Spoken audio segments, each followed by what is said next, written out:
Okay, good afternoon, ladies and gentlemen. This is where we stopped yesterday, right?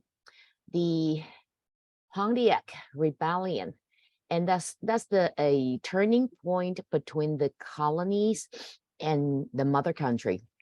All right. So starting from this point on, you should pay more attention because this is Unit 3, and then it's the eve of Revolutionary War, and you started to weigh much more in AP exam, right? So we talk about how this proclamation of 1763 really hurt the colonists, right, in America. So what happened was of course, they rebelled, right? So the British colonists in America, they formed this group. It's called Paxton Boys. All right, so this Paxton Boys, what it did was they attack Indian tribes, and that further worsened this Pontiac Rebellion. Okay? So to a point, the British government had no choice but to send military to interfere this conflict. That's like, violated the British government's original intention, right? So this proclamation of 1763 was designed to prevent unnecessary war with Indians. But as a result, the British subjects, they started this battle with the Indians, right? So to the mother country's eyes, these peasant boys, they're just, rebellions, okay? They damage the social stability to British government, right? And then we have a series of acts that was designed for, well, original purpose was to help the British government back home in Europe to generate more revenue to pay off the war debts they had in the 7 Years' War, right? So British policy towards the colonies, this started from beginning here. We had the Navigation Act. So Navigation Act is there to regulate the trade between the colonies and Europe, right? Not just Britain though, but the colony and the entire Europe. But this Navigation Act indicates that there are 3 different versions, all right? 1660, that's at the very beginning of the colonial era, right? And then 1663, and then 1673. So there are 3 different versions of Navigation Act. Each one is like an advanced version to the previous one. Meaning what? The old version, the colonists found a way to cheat on it, right? So the British government had to advance the act again and again. Okay, but basically, this Navigation Act prohibited the colonists to trade freely, right? So the colonists, they had to, number one, if you're shipping your manufactured goods or harvest crops in the colonies to Europe, you must go through British-owned boat. So that way, British government could make money out of this shipping service. All right, that's number one. Number 2 is, once the boat took off the American coast, right? Doesn't matter which European states the colonists were trading with, the boat must stop at London first. All right. The reason why was because once the boat stopped at London, the British custom, they could take whatever they want. Okay, so they have the first choice from the the manifest loaded onto the boat, right? The packing list. So in this case, the British government can pick, first grade merchandise, all right? And the rest, which British government, they didn't find any use of it, well, now you're free to trade with other Europeans, right? And whatever is loaded on the boat are subject to taxation, all right? So this Navigation Act basically was designed to benefit the British government, okay, to max, right? So that's Navigation Act. But even though this Navigation Act was not, favoring or helping the colonials trading with Europe, but the colonists did not react radically because they found a way to, go around this act. And British government did not really, press this act tightly upon this colonial trade, right? So remember this, neglect sovereignty, right? And then the turning point came to this proclamation of 1763, where the colonists believed that their own mother country favored Indians over, the mother country's loyal subjects, right? Then, even with this Navigation Act and preventing war with the Indians, the British government still had to find a way to raise their revenue, right? And government revenue mainly came from taxation, right? So British government actually started this taxation within its motherland. So to a point, the British government actually charge this window tax. Okay, if you have any database and you can search, the taxation prior to revolution in both motherland and colony, and you'll find this tax called window tax that was applied to British subjects in Europe, right? So people try to cheat tax, right? So they will underreport their harvest, and then British government changed it to taxation by heads.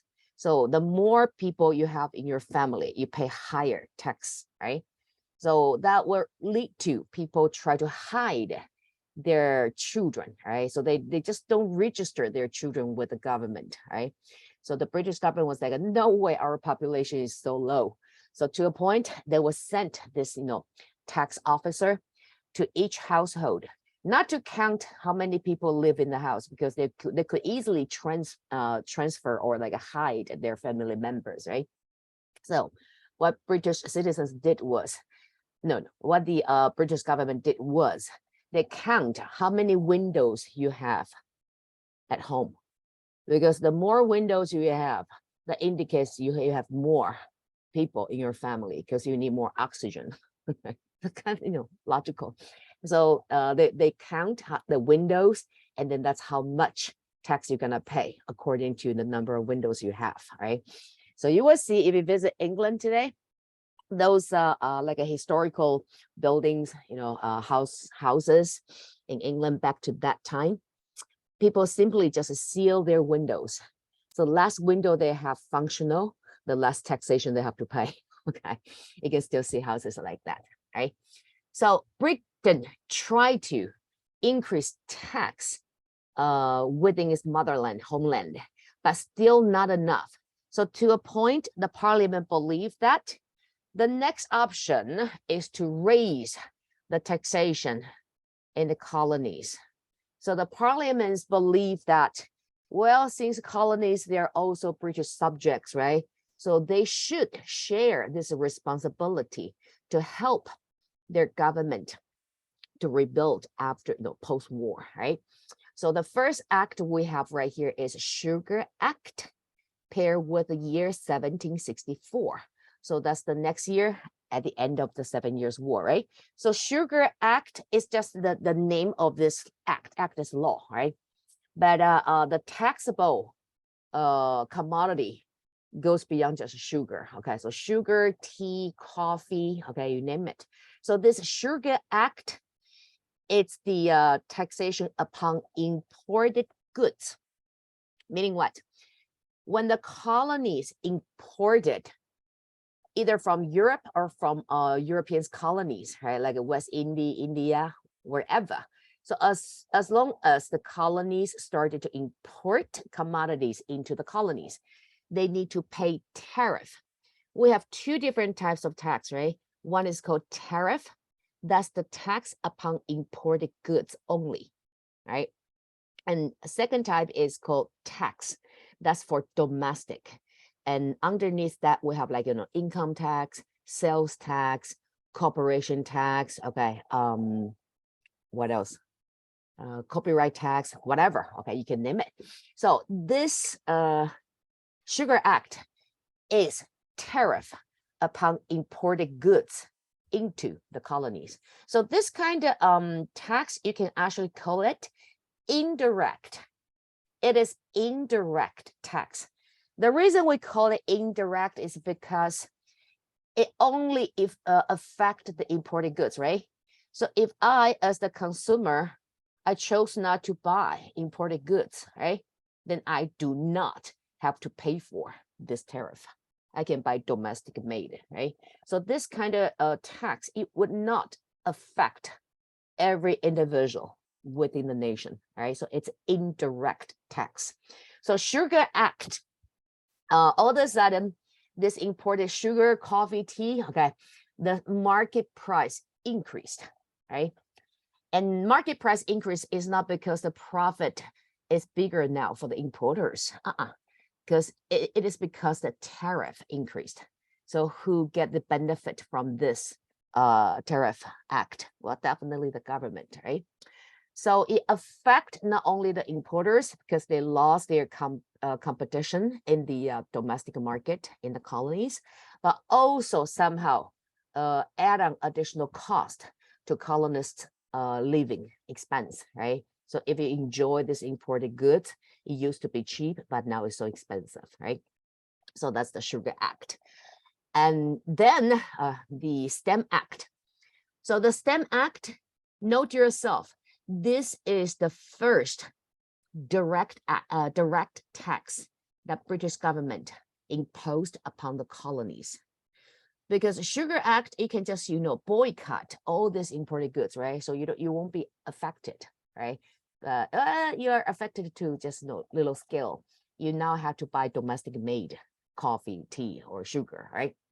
But STEM Act is what? STEM Act is the tax upon printing products. As long as your business is related to printing, right? So when you print, you need paper, right? So if you're in printing business, like, bookstores, education, because education, you need to print papers, right? And diploma for your students, right? Or you have a club, right? So you offer this a poker table, you need to buy playing cards also related to paper. So anything that is related to paper, basically, right? You need to buy this special made paper that was actually produced in England, right? So this paper was produced in England, and when it's done, it will bear a special stamp on it. So this stamp indicate tax, right? So the bundle of paper will then be shipped to the colonies. So when as long as you're in printing business, in paper business, you need to purchase this special kind of paper to print. If you use other kind of paper without this stamp, it will be considered as illegal that time. All right. So that's how the British government collect tax, okay, through selling this special paper that bear this stamp, okay, on it. Well, so this STEM Act would be considered as a direct tax onto the colonists. Because if you look around your room right now, or you try to figure out, during your daily life, can you live without paper? You can't, right? You need paper to write down notes. You need paper to turn in your assignment, right? And you read this, you probably don't read newspapers now, but you read books, right? So paper is closely related to people's daily life. So one way or another, you're gonna pay for this tax, right? So it's the direct tax that British government imposed upon colony post 7-year war, right? So this time colonists, they could not boycott, right? Because they gotta pay for that. It's direct tax. Well, but later on, we'll talk about the reaction from the colonies, right? So the colonies, they couldn't, believe that their own mother country would treated the colonists in this way, right? Try to rip off their savings, right? So there's gonna be a Stamp Act riots, right? Okay, but we focus on the British government for now. Okay, so Sugar Act not really working because people boycott the imported goods. Stamp Act not really working because people started this riots, okay, to make a point, right? And then we have this Quartering Act in 1766. So what is this Quartering Act? For the government to find a way to pay for their war debts, there are two approaches available. One is you increase your government revenue, right? And mainly through taxation. But the first two acts proved to be a failure. So the other way that will help the government's financial situation would be what? To cut your expenditures, right? That will also save you some money, right? Okay, so British government figure out trying to increase the revenue is not good enough. We need to cut our expenditures. So remember, after the 7 Years' War, there are still British armies stationed in the colonies, right? Just in case the French people fight back or Indians attack, right? So all these British armies, soldiers, they're stationed in the colonies that cost British government money. First of all, you're gonna pay for the soldiers, right? Their salary. Second of all, you're gonna provide food, uniforms, everything, right? So the British government came up with this idea called Quartering Act. So Quartering Act is what? They forced the British colonists to provide accommodation to English soldiers, right? Meaning that you're gonna provide a room for English soldier to live in. Not just so, you are supposed to do the housekeeping, so clean the room for the soldier and prepare 3 meals for the soldier. Okay, so basically you're sharing a proportion of this expense for your mother country by providing for the soldiers who stationed in the colonies. That's called Quartering Act, right? So how many soldiers are you supposed to support? Well, it depends on how big of a house you have, all right?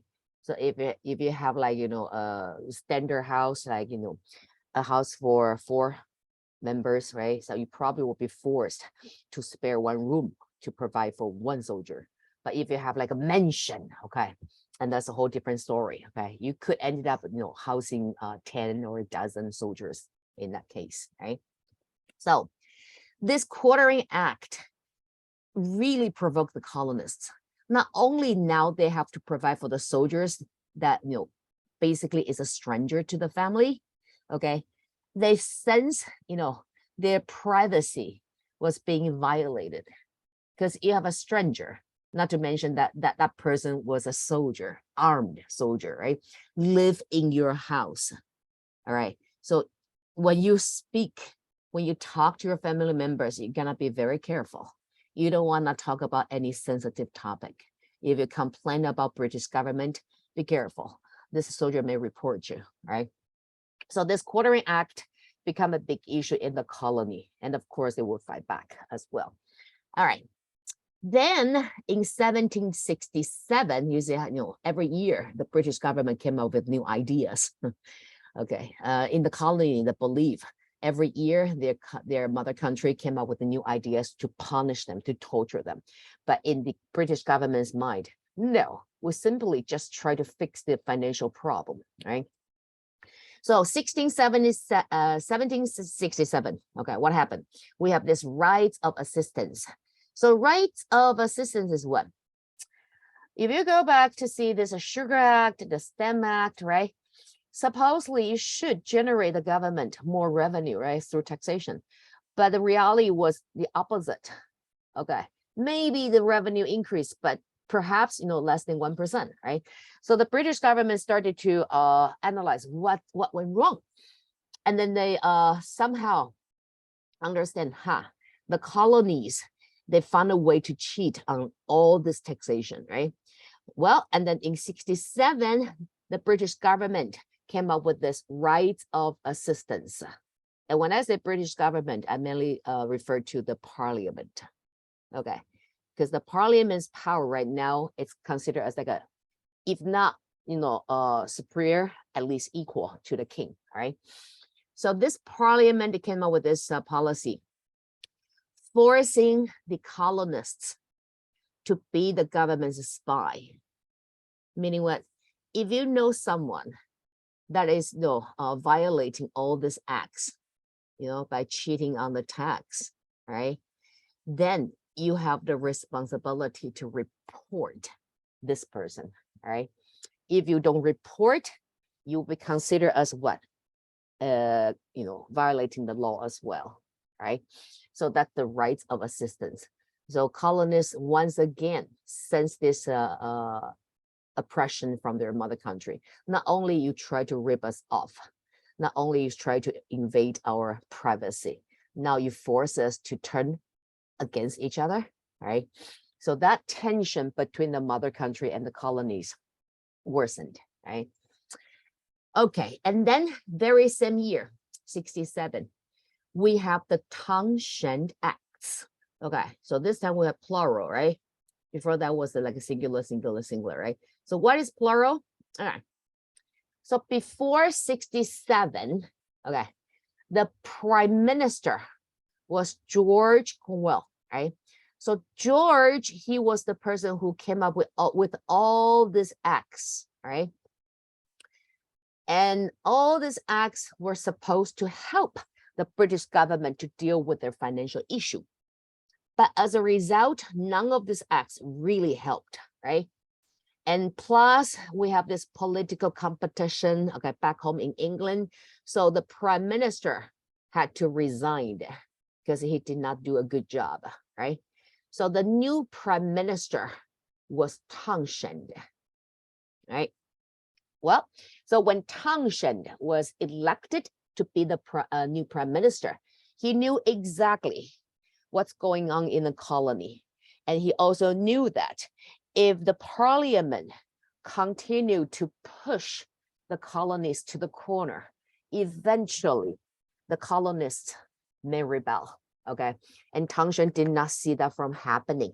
So when Townshend, okay, took over the office, what he did was he removed Sugar Act, he removed Stamp Act, right? So it's a friendly gesture to the colonies. Kind of gonna, message you received. We know you're not happy about these two acts, right? So we're gonna cancel them both. But to Townshend's position, if he only cancel these two acts, right, without any other actions, he would be sending a wrong message to the colonies, indicating what? In the future, if the colonists were not happy about the policies made within the parliament, the colonies could simply rebel or, organize a certain movements, protests, or riots, and then that would force the government to cancel the policy, right? That's, exactly what's happening right now, right? So Townshend know there are riots, there are protests, there are marching, okay, in the colonies. So Townshend said, okay, I'm going to cancel Sugar Act and Stamp Act, right? But Townshend also want to make a point that you don't want to mess with your government. So he came up with new acts, because all the acts were, ratified by Townshend, right? So it's together called Townshend Acts, right? So Townshend Acts basically the same formula, okay, but presented in a different way. So it's another, taxation upon importing goods, okay, upon, colonies, life spending, right? So to the colonists, they did not sense any friendly gesture. They believe the government just used a different term to oppress the colonies. Okay, the situation remained the same, right? So to a point, the colonists, they started to take action. So later on, we have Boston Tea Party, Boston Massacre, right? So all this social chaos, they somehow all happened in Boston. Why is that? Because Boston in Massachusetts, right?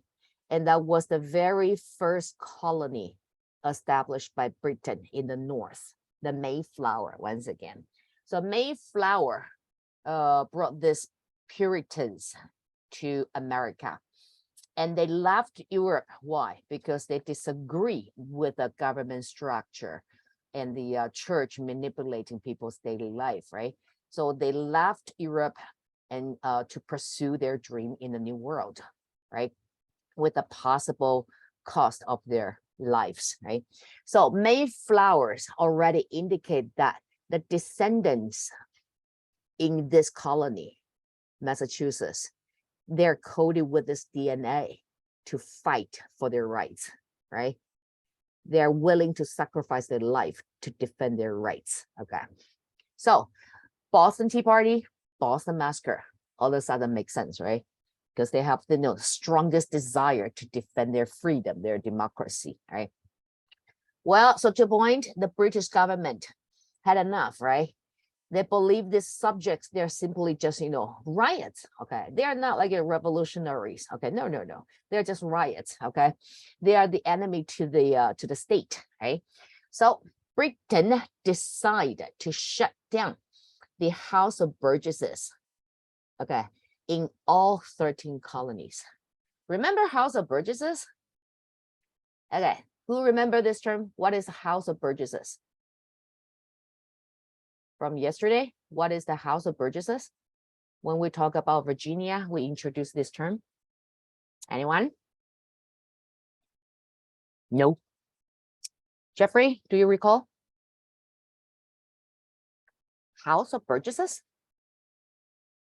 I forgot a little bit. It's the local government in the colonies. Remember, we had the the duplicate of House of Burgesses in Virginia, right? So in the South, if you're a landowner, you have the right to vote upon, this government policies, everything, right? Where do you go to vote? House of Burgesses, right? So it's kind of like, your city hall, all right, where the government locates, okay? So House of Burgesses, okay, all 13 colonies, they have their own House of Burgesses. That means they have their local government, right, and enjoy their autonomy from the mother country. So Britain decided to shut down all this House of Burgesses. That's just a message to the colonies. What? You have no autonomy now, all right? And on top of this shutting down House of Burgesses, Britain decided to send more soldiers to the colonies. So the colonies are now pretty much controlled by the military, British military, right? And you can sense the tension, right? So when you walk on the street, okay, you will see British soldiers, and their uniform is the bright red coat. So they are very easy to spot, right? So back then, you're one of these Bostonians, you walk on the street, okay, you will see British soldiers everywhere. Okay, that kind of feeling doesn't really feel good, right? You sense the oppression.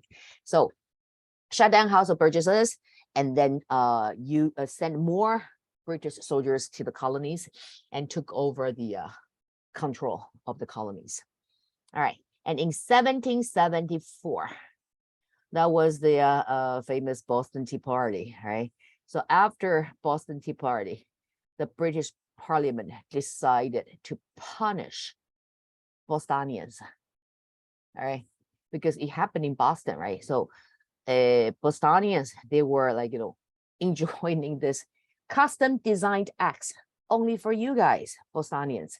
It's called the coercive acts, right?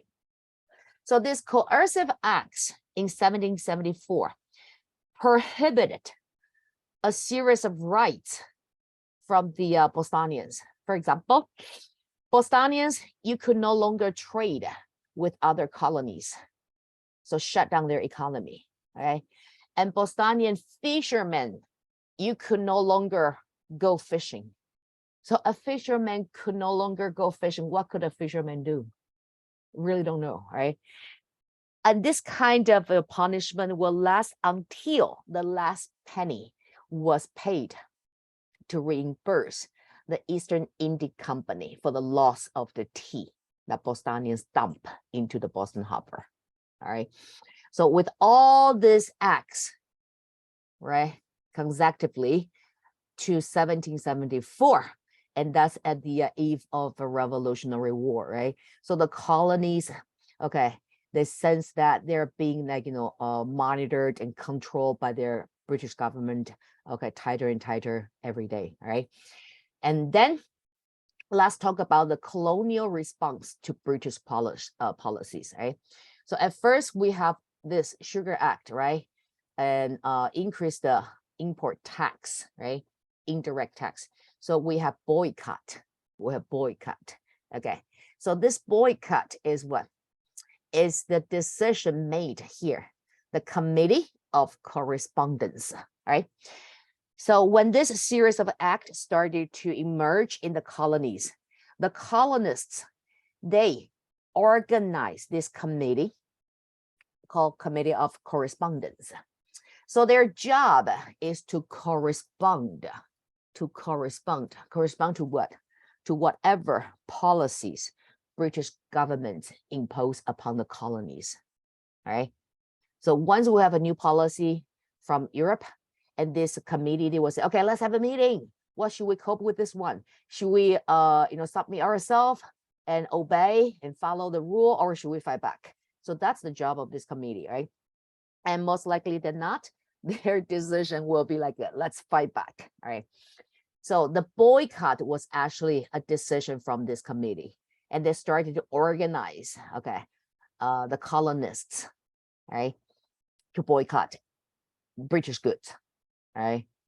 So they believe by doing so, they will hurt their mother country's economy. So to a point, the mother country must sit down and talk to the colonists, right? And then we have Patrick Henry. Okay, during this time period, you will see all these founding father figures. Okay, when we talk about founding father, if we use a singular form, the founding father, we refer to George Washington. All right, if it's a singular, the founding father, that's George Washington. When we say founding fathers, plural, there are various versions of it. Okay, we have version of 7, 21, 64, 128, and even millions. Okay, some historians believe that whoever participate in the Revolutionary War, they are part of these founding fathers as well, right? So Patrick Henry could be counted as one of the founding fathers because he was radical that time. And he started to promote this idea as no taxation without representation. So British colonists, they want to make a point to the world, okay? And of course, to their mother country in particular, right? Saying that our boycott, our Stamp Act riots, and all the violation of mother country's policies, it's not because we don't want to pay tax. We understand paying tax is the citizen's duty, right? But what bothers us was we accomplish, right? We fulfill our citizens' duty. So we deserve our citizen rights, and among which representation is most important. That time, British Parliament already changed it to bicameral, okay, bicameral, right? So bicameral means what? There are 2 houses in the parliament instead of just one, right? At the very beginning, when the parliament was first, established in British government, there was only one house, House of Lords, right? And the members, okay, these member representatives, they're all nobilities, all right? So nobilities, do you think they will represent the common people? Probably not. But at least they could check upon the monarch's power, all right? So it was something, right? But later on, during the age of exploration and later on this industrialization, we see the rise of a new group of people called gentry. So gentry class, in other terms, will be middle class, right? So this rising gentry class, they accumulate their fortune through age of exploration by trading with America, all right? So once they become richer, they started to worry. Now our property, our wealth could be confiscated by our government.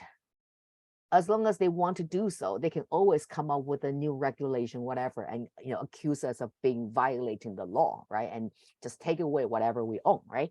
So this gentry class, they did not want to see that from happening, right? So they need to protect their property, their wealth. How do you protect your property?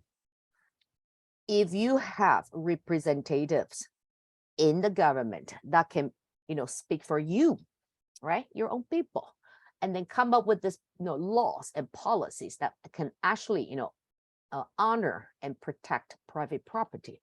That would be a way, right? So this gentry class started fighting for, their rights to represent their people, okay, in the government. So eventually, British Parliament was forced to set up this second house called House of Commons. House of Commons. So this house represent the common people. All right. So how are this House of Commons recruit their representatives? Well, through election. So province would have their own candidates, okay, and the people living within this province, they vote, okay. So that person you voted supposed to speak for you because this person is now your representative, right? So whatever wish or desire or problem you may have, you can talk to your representatives. Just like in modernist America, you can talk to your congressman from your state or your senator that represent your state, right? And of course, you cannot talk to this politician directly, but they do have offices everywhere, right? You can just reach out to the office, right? Okay, so now come back to the colonies. According to Patrick Henry, they fulfill their citizens' duty by paying tax, right? But they did not enjoy any of these citizen rights because the colonies, all 13 colonies, they had together 0 representatives in the parliament, all right? And they believe that this is the reason why their mother country could continuously deprive the colonies of right and wealth, right? So Patrick Henry promoted the idea that no taxation without representation. You want us to continue to pay tax? Fine, give us representation. Okay, and the British government must address to this demand, right? So the British government respond in this way. The British government say, hey, says who that you did not have representative? You do. It's called virtue. Virtue representative. What is virtue? It's not tangible. It's not real, right? Virtue. So the British Parliament respond in this way, and their reasoning is like that. All the representative in both houses, they are all Englishmen, right? So Englishmen represent all Englishmen. So in this case, you, the colonies, are represented by these representatives. So that's the British Parliament's, answer to this demand. So you do have representative, even though it's not elected from your colonies, but they're Englishmen. Englishmen speak for Englishmen, right? So that provoked the colonies even more, right? And then after the Stamp Act, we have this, you can call that another founding father figure, James Otis. He was a businessman, right? So James Otis, he organized this Stamp Act Congress, all right? But it's temporary, just to focus on dealing with this Stamp Act. So just like this committee of correspondence, right? The difference is their agenda is to deal with the Stamp Act. So they get together and try to figure out a way to avoid paying this Stamp Act, right? This tax. So what they decided to do is let's find out who those STEM Act officers would be. Because Britain produced the paper back home in England, right? And then stamp on the papers and shipped to the colonies, right? So once the special paper arrived in the colonies, they're gonna have a location, a shop to sell those papers, right? So someone must be in charge of this, sale of this special paper, right? So STEM Act Congress decide, let's find out who are these people that in charge of selling the paper, all right? And they actually managed to do so. They have connections, right? So they found out all the names that would be appointed as the STEM Act officers by the British government, right? And what they did was they would pay this person a visit. And at first they tried to reason with them saying that you don't want to accept this job. And the person was like, why not? And they say, you don't want to know, okay? And say, what if I accept, okay, this job? Well, you don't want to know, okay? So it's kind of, not reasoning, but like threatening, okay? So it's kind of, they believe that through this threat, they could scare off all this personnel, okay? And their idea was, if no one was brave enough to accept this job, this position, there would be no people to sell this special paper. Well, and in that case, the colonists, they did not have to buy this special paper. It's not because we don't want to buy, it's because we don't know where to, okay? So this is STEM Act Congress. If this officers, okay, in charge of selling STEM Act paper, continue to work on this position, and this STEM Act Congress that would destroy this person's house, burn down the house sometimes even, all right? So to a point, no one was willing to accept this position because not worth it, all right? And that's how the colonists cope with this STEM Act. And that was actually known as the STEM Act riots, because they, instead of targeting the British government, they targeted the agent that represent the government, right? And it's a little bit, barbarian behavior, right? Because you could talk to this person, but burning down this person's personal property just doesn't sound right, okay? But to the colonists, they believe it's necessary, okay? By doing so, they can, stand for their principle, their points, right? So that's James Otis. And then we have a Samuel Adams. So Samuel Adams, he shared the same family name as the second president of the United States, John Adams, right? So are they related? Oh yeah, they are. So Samuel Adams and John Adams, they're actually cousins, right? But John Adams, he was less active before the Revolutionary War. But during the war, he was pretty active though, all right? But before the Revolutionary War, his cousin Samuel Adams were like a more famous, well-known. And because he organized this institution called the Sons and Daughters of Liberty. Here is a list of the members, some of the members here. So if you look at the photo, not photo, the pictures, do you see any daughters? I don't. They are all men to me, right? So sons, yeah, here. Daughters. Well, the reason Samuel Adams named his organization the Sons and Daughters of Liberty is try to appeal to the whole society, women included. So Sons and Daughters of Liberty. But the center power, okay, was controlled by this committee, a group of 15 men, all right? So they were in charge of organizing like protest or march, all right? But during the protest or march, you do see women participate, all right? So Samuel Adams' main job was to appeal to the general public, provoke the public's, emotion, okay? And somehow appeal to the public to side with Samuel Adams and with this institution, and then criticize British government, right? So they would have constant march, okay?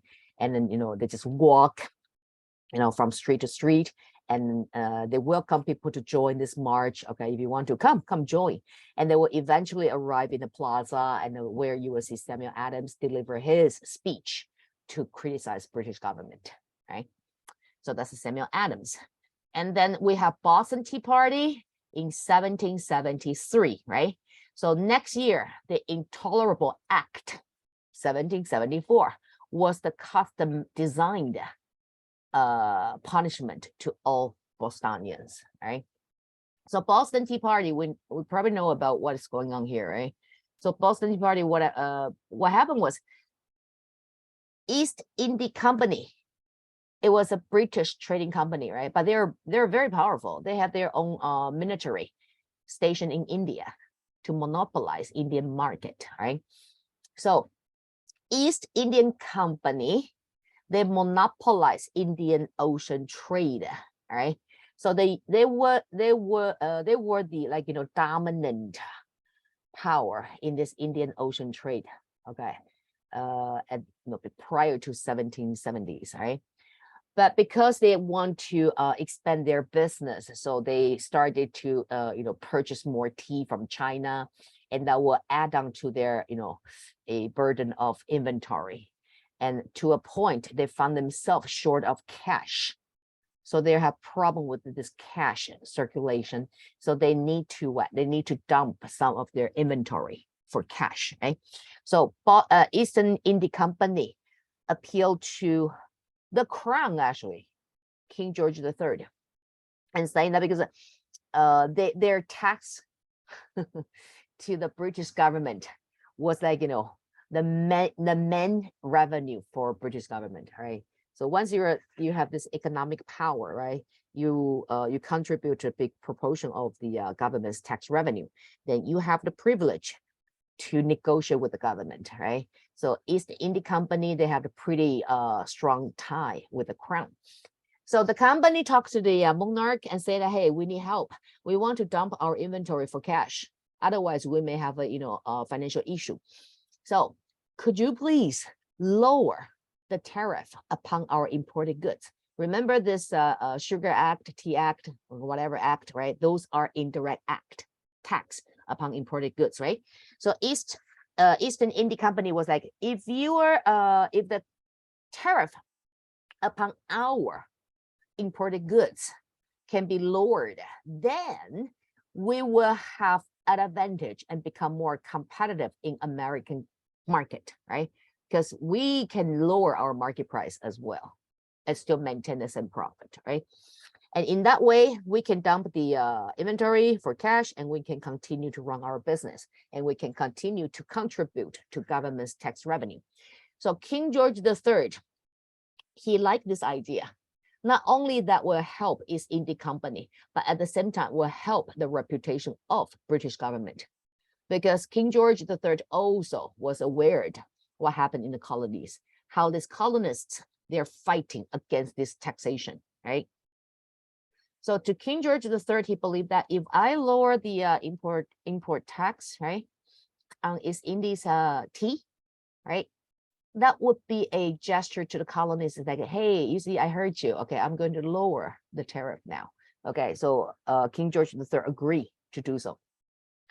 Well, then to the colonies, that should be a good news, right?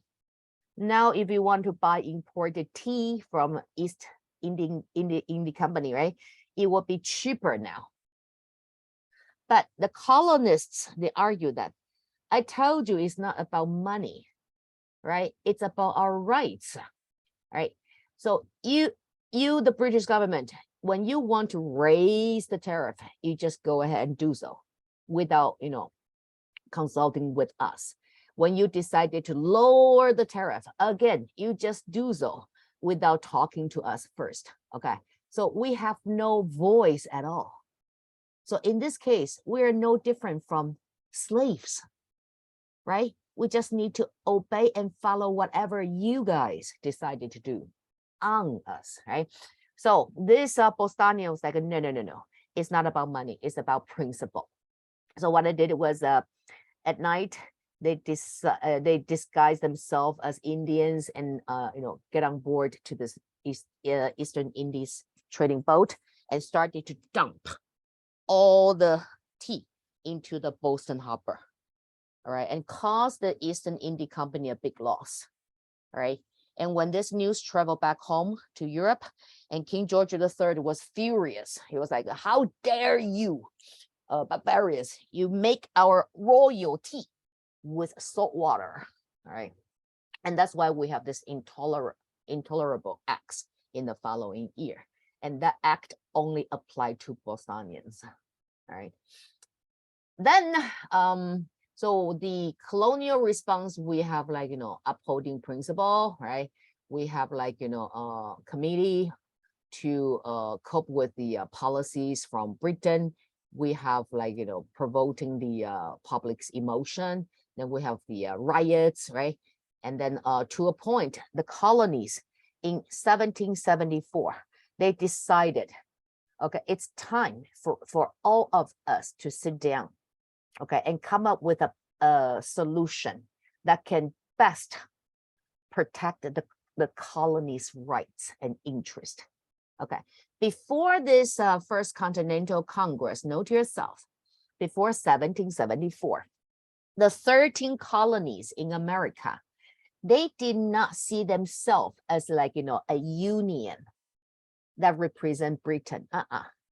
They saw themselves more like, with their regional identity.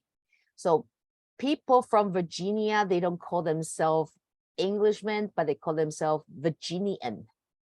Okay, people from Massachusetts, Massachusettsian, right? So they have their local identity, and each colonies back then, prior to 1774, they did not work together well with each other. They actually compete against each other for what? For market, for resource, for economic gain, right? So when these 13 colonies, they decide they should get together and sit down and come up with the best solution for everybody. That was a first. That was a first that 13 colonies can really put aside their opinions towards each other and work as a team. That was the First Continental Congress, right? So First Continental Congress took place in 1774 in Philadelphia, Pennsylvania, right? So that's the time you see all these founding father figures, they got together, they met in person, including whom? John Adams represent Massachusetts, right? Benjamin Franklin represent Pennsylvania. George Washington, Thomas Jefferson, James Madison, they represent Virginia. I guess Virginia has a higher population, right? And so you see all these big names, they got together for the first time, okay? And they get to meet each other in person, right? So that's the First Continental Congress in 1774. Then this meeting was not very productive. We'll talk about that later on another slide, but just know that it was not very productive for now. And then but they, in this meeting, they actually formed another committee. So this committee is what? Committees of observation. To observe what? To observe that all 13 colonies follow this Continental Congress decision. For example, they decided to continue to boycott British goods. All right.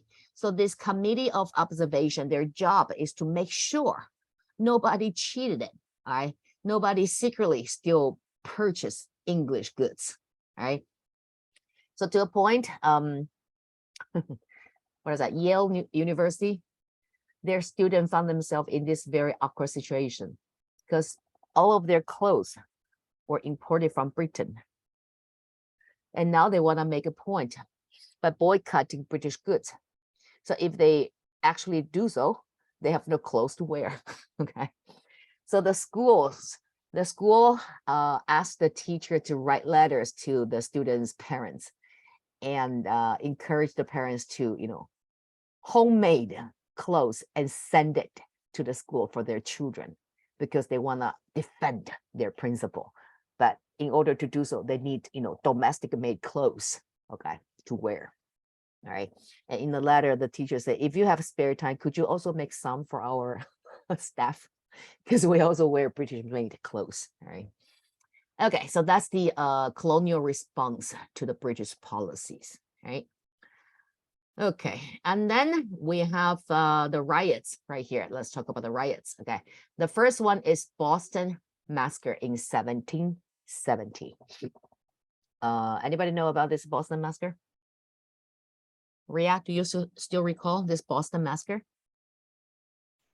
It was when like the colonists and the British had a dispute. Like the colonists were throwing rocks or something at them, and then the British fired into the crowd.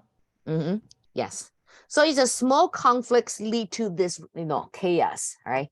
So colonists, Bostonians, right? They did not have any weapons, so they just grab a rock from the ground and throw at the British soldier, and that led to this Boston Massacre. So here is a painting associated with this event, and you see this painting is biased to begin with, right? It's like the commander is ordering the soldier to fire, but actually it's not. The soldier, the first shot was like a miss shot. Okay, the gun went off. Okay, mechanical problem, right? But the painting looks like it's an attack on the Bostonians. Okay, so anyway, so this Boston Massacre, we have this term called massacre. Oh my God, massacre. So it's like what, thousands of people died, but actually the British soldiers, they killed five Bostonians. But with the medias, okay, this hyperbole, right, and along with their bias point of view, this Boston Massacre, through this newspaper report, right, soon, the very next day, whole 13 colonies were aware of this massacre, and you can imagine how angry all the 13 colonies could be, right? So this Boston Massacre kind of like worsened the tension that already exists between the British soldiers and the colonists, right? And this Boston Massacre also was important because it paved the path for John Adams to participate in this Revolutionary War, right? So John Adams, he was a lawyer. Okay, he graduated from Harvard University Law School, right? And he had his personal practice, a law firm. But he was okay. He was respected in his own community, but not well known in the British colonies. But when this Boston Massacre happened, and the colonists, Bostonians, sue the commander of British Army, all right, and some of the soldiers, all right, and accused them of murder. Okay, murder, right? And the commander needed a lawyer to defend him and his people, right, his men. And not a single lawyers would like to take his case because they knew if they did, they would be labeled as like a treason to all the colonists, right? But John Adams, okay, he was more objective, and he believed that when it comes to law, we need to rely on evidence. So he started to talk to people, witness, okay, on that day. And then once you gather all the evidence, he believed that the British soldiers, they were simply defending themselves. So it's self-defense. All right. So John Adams took the case and defended the English soldiers. And most importantly, he won the case. All right. So all the English soldiers and the commander there, ruled not guilty. All right. And you may think that John Adams, now you're in big trouble, right? It creates so many enemies within the colonies. But no, that time, let's call them Americans, right? So Americans, they are, more rational. They are reasonable. And once the evidence was presented in court, people started to think in different way. So maybe we went too far, right? And to that point, they actually admire John Adams' courage, right? He was the only lawyer that was brave enough to take this case. And he was the lawyer that, argue based on fact, okay, and did not like, torture the fact, right? So John Adams' name become like, well known, all right? And that's why he represent Massachusetts in the first Continental Congress meeting, all right? And after this Boston Massacre and after the trial, both the colonies and the British government, they want John Adams to take their sides, all right? Because if you have John Adams sided with you, you have justice in your hand, because John Adams' reputation is already there, all right? And John Adams, okay, eventually he took side with the colonies, right? And that's how he got himself involved in this revolution, right? And Boston Tea Party, we already talked about that, okay? So here's a painting of it, all right? Now, let's talk about this first Continental Congress meeting. We spoiler that this meeting was not very productive, okay? It took place between September and October for 1 month. So they meet together in Philadelphia, okay? And in this meeting, we already have few radical members. They started to talk about this idea of independence. That was very bold proposal though, okay? Because despite how angry the colonies were towards their own government, their mother country, but this idea of independence never occurred in the colonies' mind. Well, there are various reasons. Number one, if you claim your independence, right, you will be treason, okay, to your mother country. That's one, and you're risking your life, okay, for that. Second is what they still enjoy being this, English subject, because Britain that time was pretty powerful already, right? Because look at the time, Britain started industrialize their industry in 1740, all right? So Britain was like, proof that industrialization would increase your productivity. So Britain's economy was like a thriving, okay? But after the 7 Years' War, they have this, temporary, okay, financial problem. Anyway, but still, colonists, they did not want to rebel. They still enjoy their mother country's glory, all right? Because Britain that time was now rising up to equal of the France, right? Well, but some radical members, they said, nah, okay, if we truly want our freedom, our rights, only way to obtain that would be claim our independence, okay? But the majority said, nah, we don't think so, right?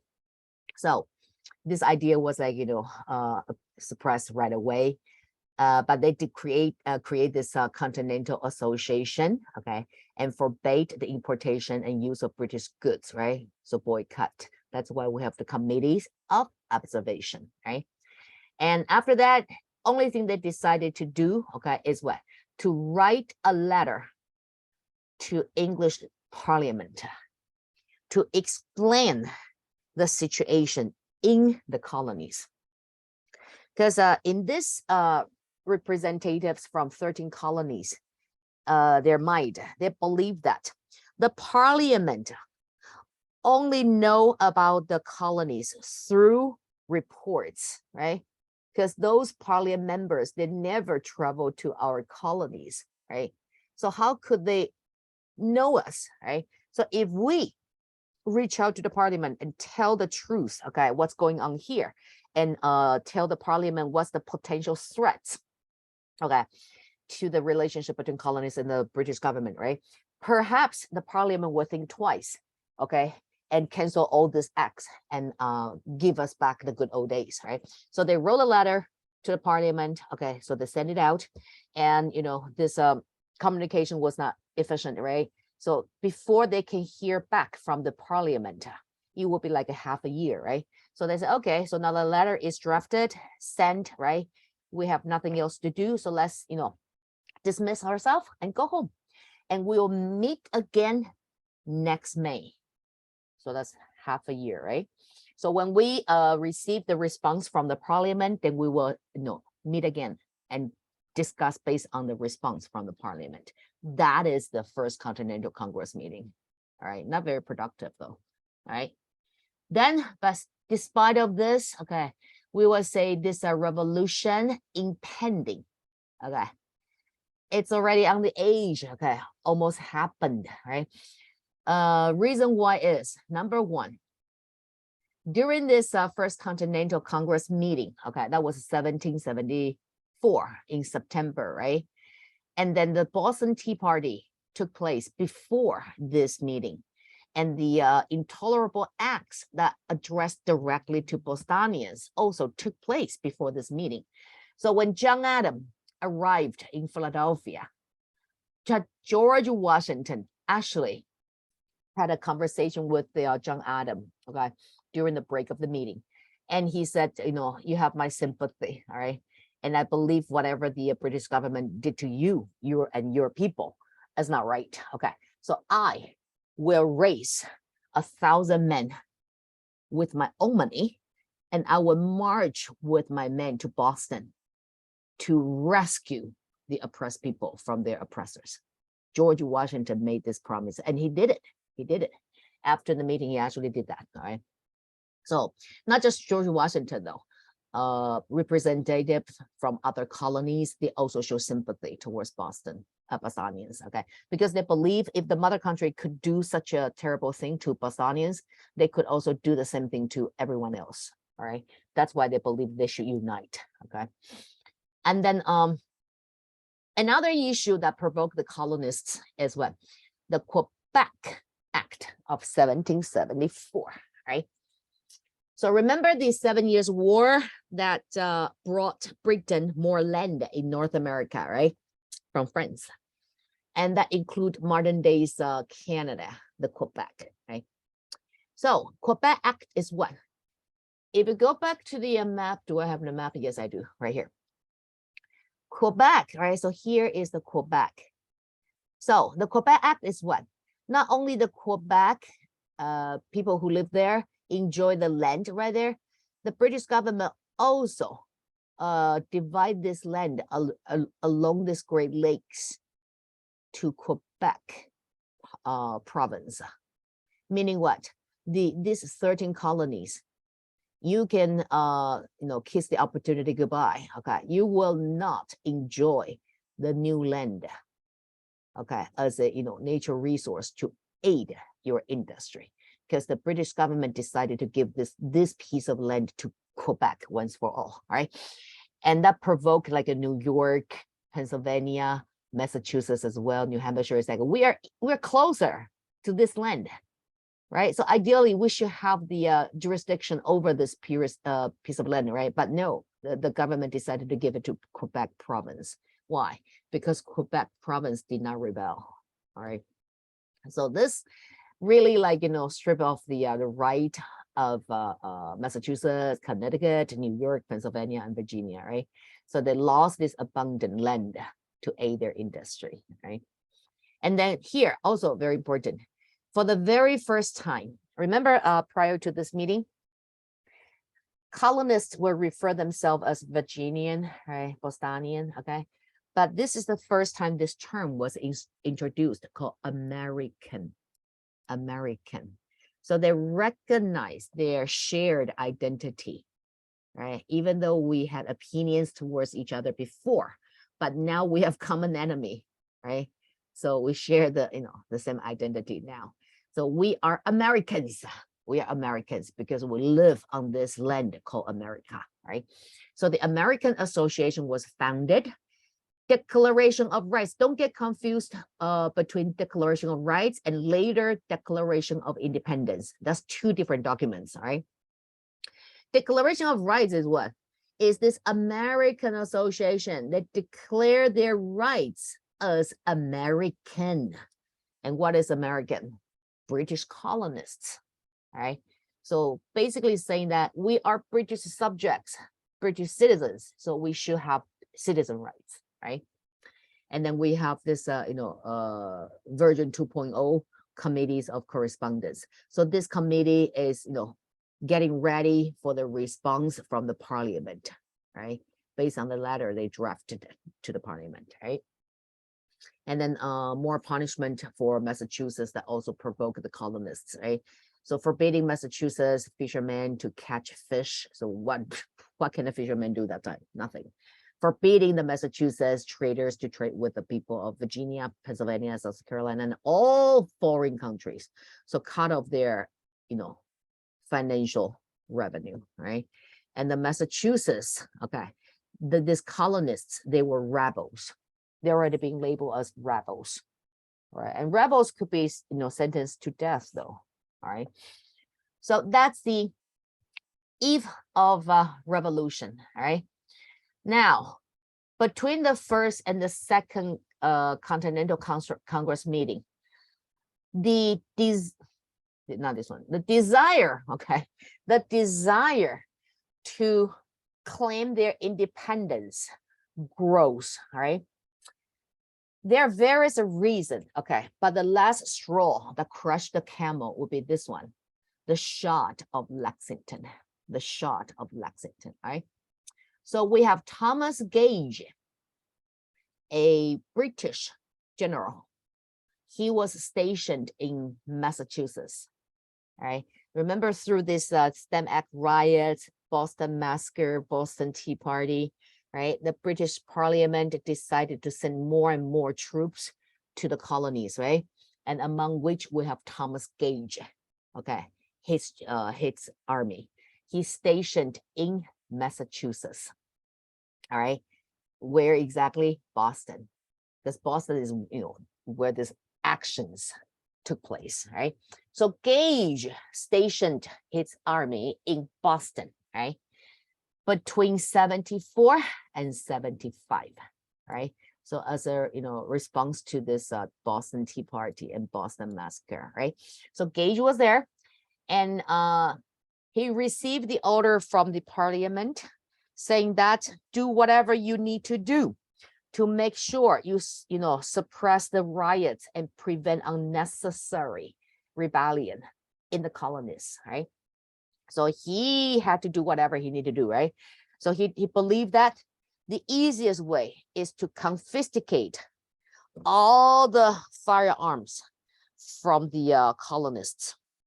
As long as the colonists, they did not have any weapons, they could not rebel. Simple logic. And he did. At first, he encouraged colonists to turn in their firearms. If you do so, you'll be awarded with a loaf of bread as like a thank you for your cooperation. But if you fail to do so, they will search. Okay, later on they will search the household. Okay, if they got reported that E.C. Smith family, they still have firearms, and the army, the soldiers will search this family, and if they did find fire weapon, okay, then you will be sentenced to jail, right? Anyway, so he did that and kind of worked for a while, but later on he was tipped that the rebels, they somehow managed to obtain 2 cannons, okay, and stash these 2 cannons in Concord. Let me enlarge this map for you right here. So here we have Boston, right? That's where the fort was located for Gage, right? And here is Concord, right here. That's Concord, right? So Gage was tipped that the rebels, they stashed 2 cannons in Concord. So cannon is different from handgun or shotgun, right? It's way more powerful. So to Gage, it's like a no way, intolerable, right? So he decided to march his men to Concord to confiscate these 2 cannon. Okay, but he did that early in the morning, like around 1 or 2 o'clock. So everybody was sleeping, and he could march easier without they interfere with the Bostonian, okay, or like a Massachusettsian, right? But that time the colonies already organized their militia. This is a statute of militia, right? So militia is what it's not regular army, but they're trained by experienced soldier or commander. Okay, when necessary, they will team up and defend their people's right. All right, and there are also some messenger called riders that will highly spy on British army's action. Right, so when Gage mobilized his men, right, and you will see, I'll get it down here. So when Gage mobilized his men, the red line is the Gage's marching route. all right? And the green one is the rider, okay? So the rider is a man riding on horseback. Once this rider discovers something or spot something that could be a potential threat to the colonies, he would then start to warn all the villages, all right, to get ready. So when this rider spot Gage's action, and he knew, okay, Gage was marching his men to Concord to confiscate this cannon. So the rider started to take the longer route, but still, faster, because Gage marched the entire army, right? So it won't be fast. So the rider take the long route, but still, bypass Gage and started to warn people along this route, right? So when this rider arrived in Lexington, okay, it was like, before dawn, all right? And then he started saying, okay, get ready. The red coat is coming. The red coat is coming. The red coat is the nickname for British Army, right? And then he returned, right, to aid this Lexington people. So when Gage arrived in Lexington, he was surprised because the militia in Lexington, they armed themselves and blocked the way, okay, that Gage was supposed to, travel on, all right? So this confrontation by Lexington militia was, big surprise to Gage. And he did not want to engage in, war, conflicts with the people there. So he tried to reason with them that I'm exercising the order from the king. So you should yield, let me pass. But the militia said, no way. Okay, so that one thing led to another. Okay, so this confrontation lead to conflicts. And then whoever fired this first shot in Lexington, don't know. There was no record. But this first shot was fired by one of this militia, all right? And then Gage, of course, ordered his men to defend themselves, right? So that conflict escalated into a battle, sort of, right? And that's known as the Shot of Lexington. Shot of Lexington, right? So Shot of Lexington, most historians believe, is the beginning of American Revolution, right? So American Revolution started in 1775, before the Declaration of Independence, right? So the Shot of Lexington, when was that? April 19th, 1775, right? So if you count in this way, like the historians believe, 1775, and the war ended. When we say the war ends, we actually means that a peace treaty is signed, all right? So both parties could cease the war, okay? But before a peace treaty was signed, the war is not ended, all right? So 1775, the first shot in Lexington. And when was the peace treaty signed to end this revolutionary war? It was signed in 1783 in Paris, right? So beginning year 75, ending year 83, 8 years of a revolution, all right? 8 years. So that's Lexington, all right?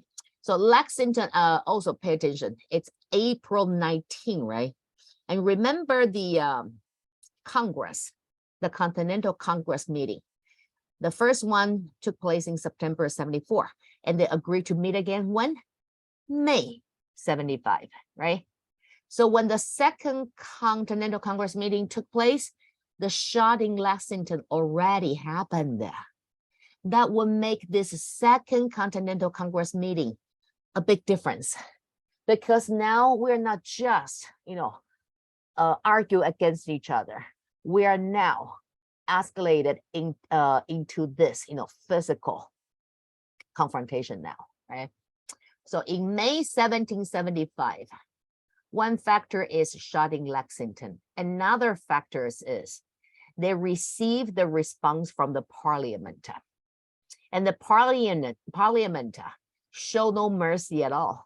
The parliament believed this is the government's right to levy tax upon the colonies, all right? Also, you are the colonies, right? You are not even a province. So we can rule over you directly. What's wrong with that, right? So the parliament shows no sign to compromise, right? So at this point, remember the first meeting, we already have some radical members talk about, claim the independence.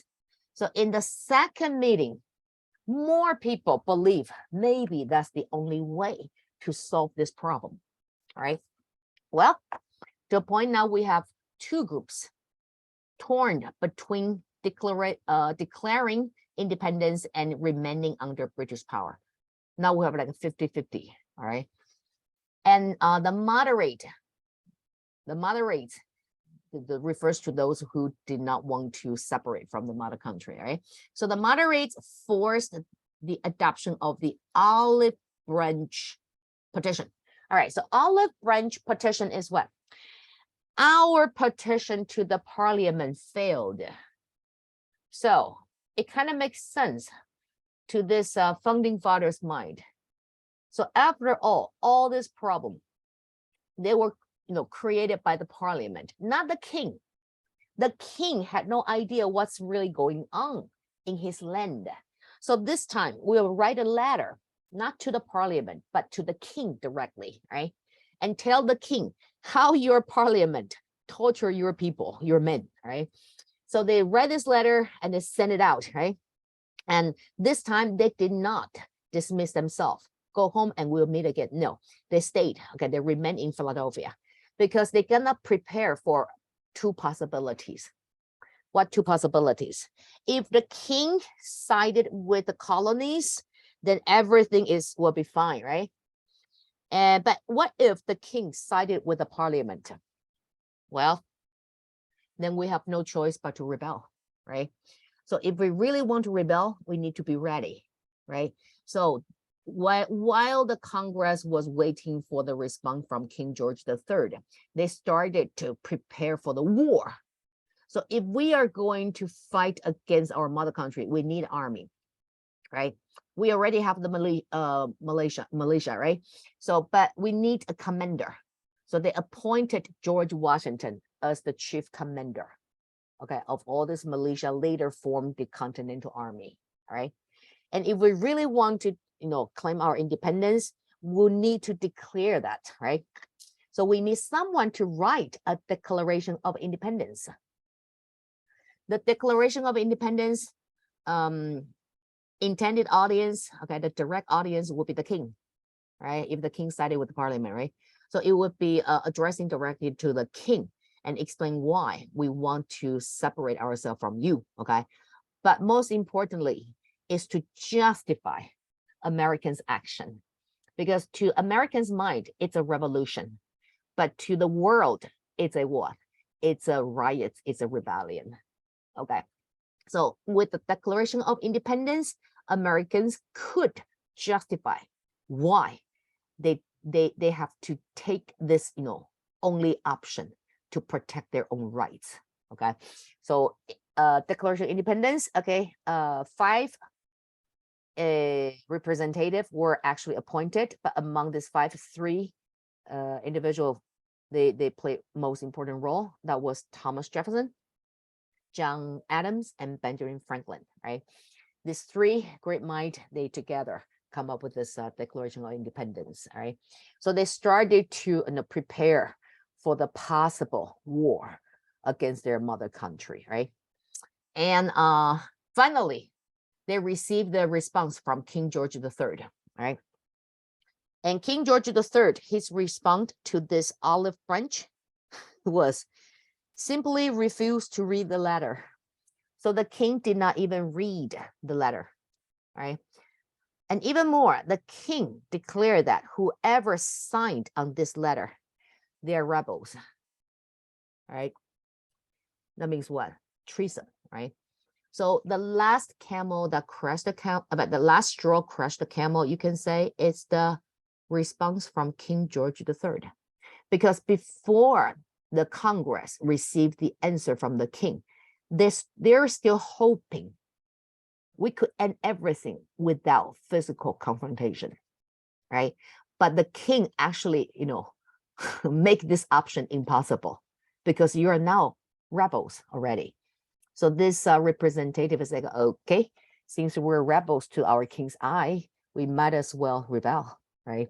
And that's how they decided to go through option 2, okay, claim America's independence, right? So far, if you have a prompt asking you, okay, which factors evaluate to what extent, okay, the factors that lead to Revolutionary War, you have so many, okay.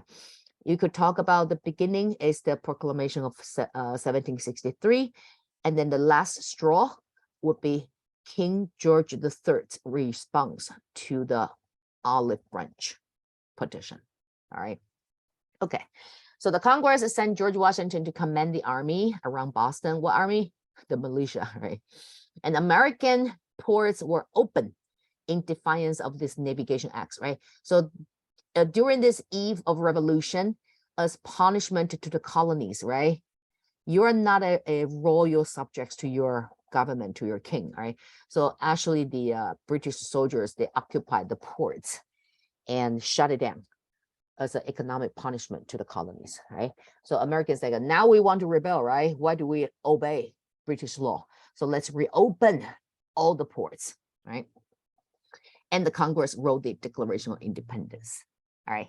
So far, we covered the causes that lead to the Independence War, right? And there are so many various factors, all right?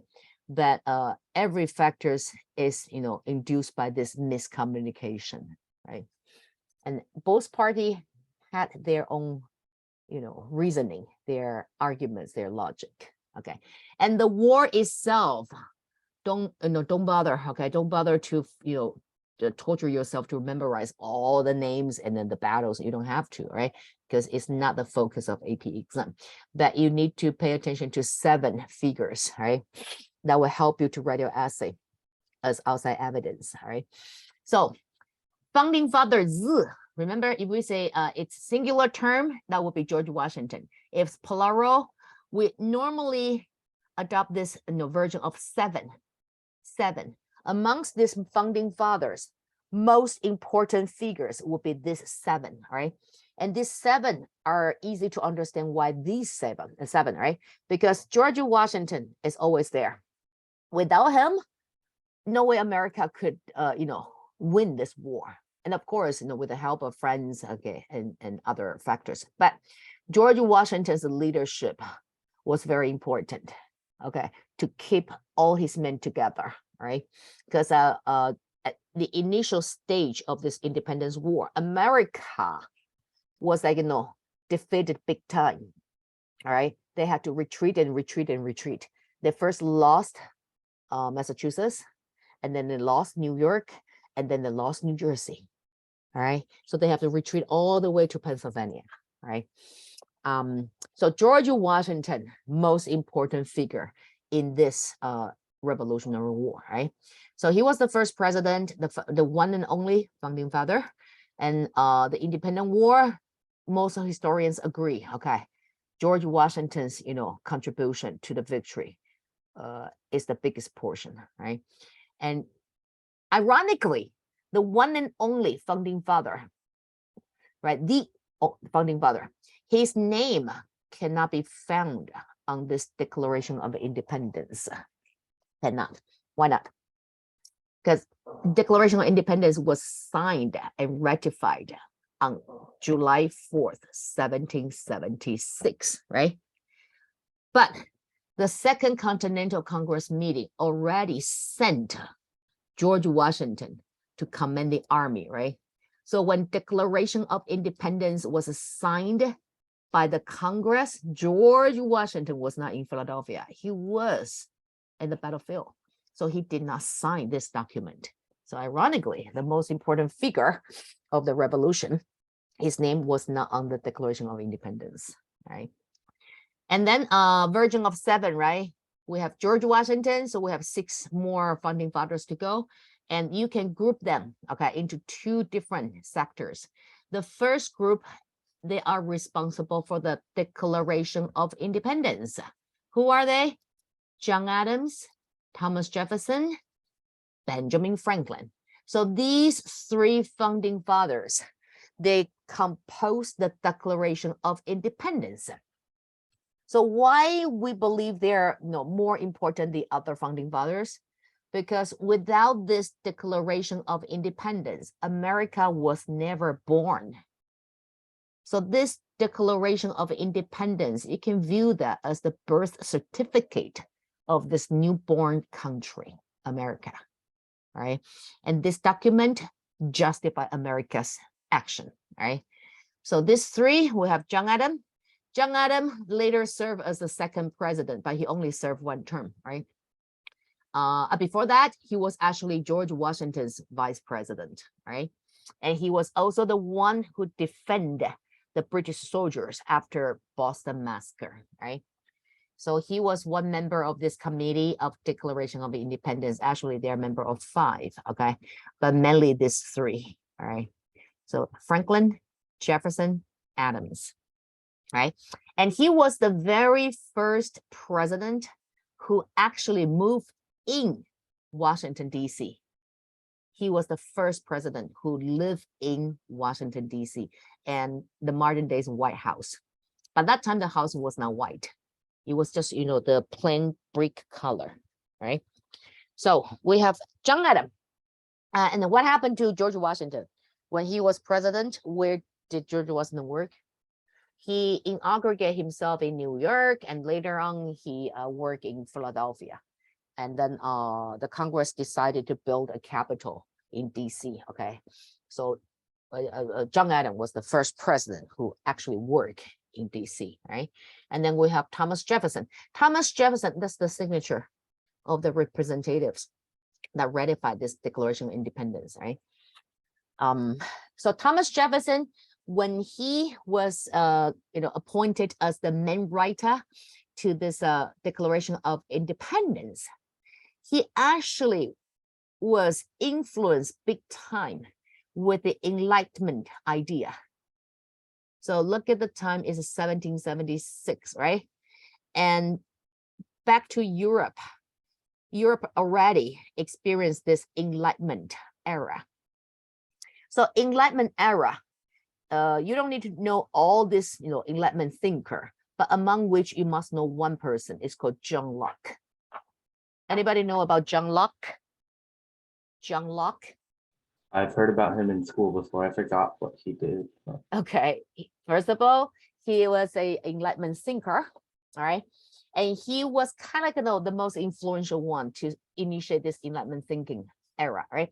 So John Locke, he believes that government should serve the role to protect and serve the people, all right? Because he believed that the relationship between the society and the government is based on a piece of paper called social contract, okay? So there's a contract between the government and the people. So the society grows to a large scale, right? So of course we need a government to regulate daily life, right?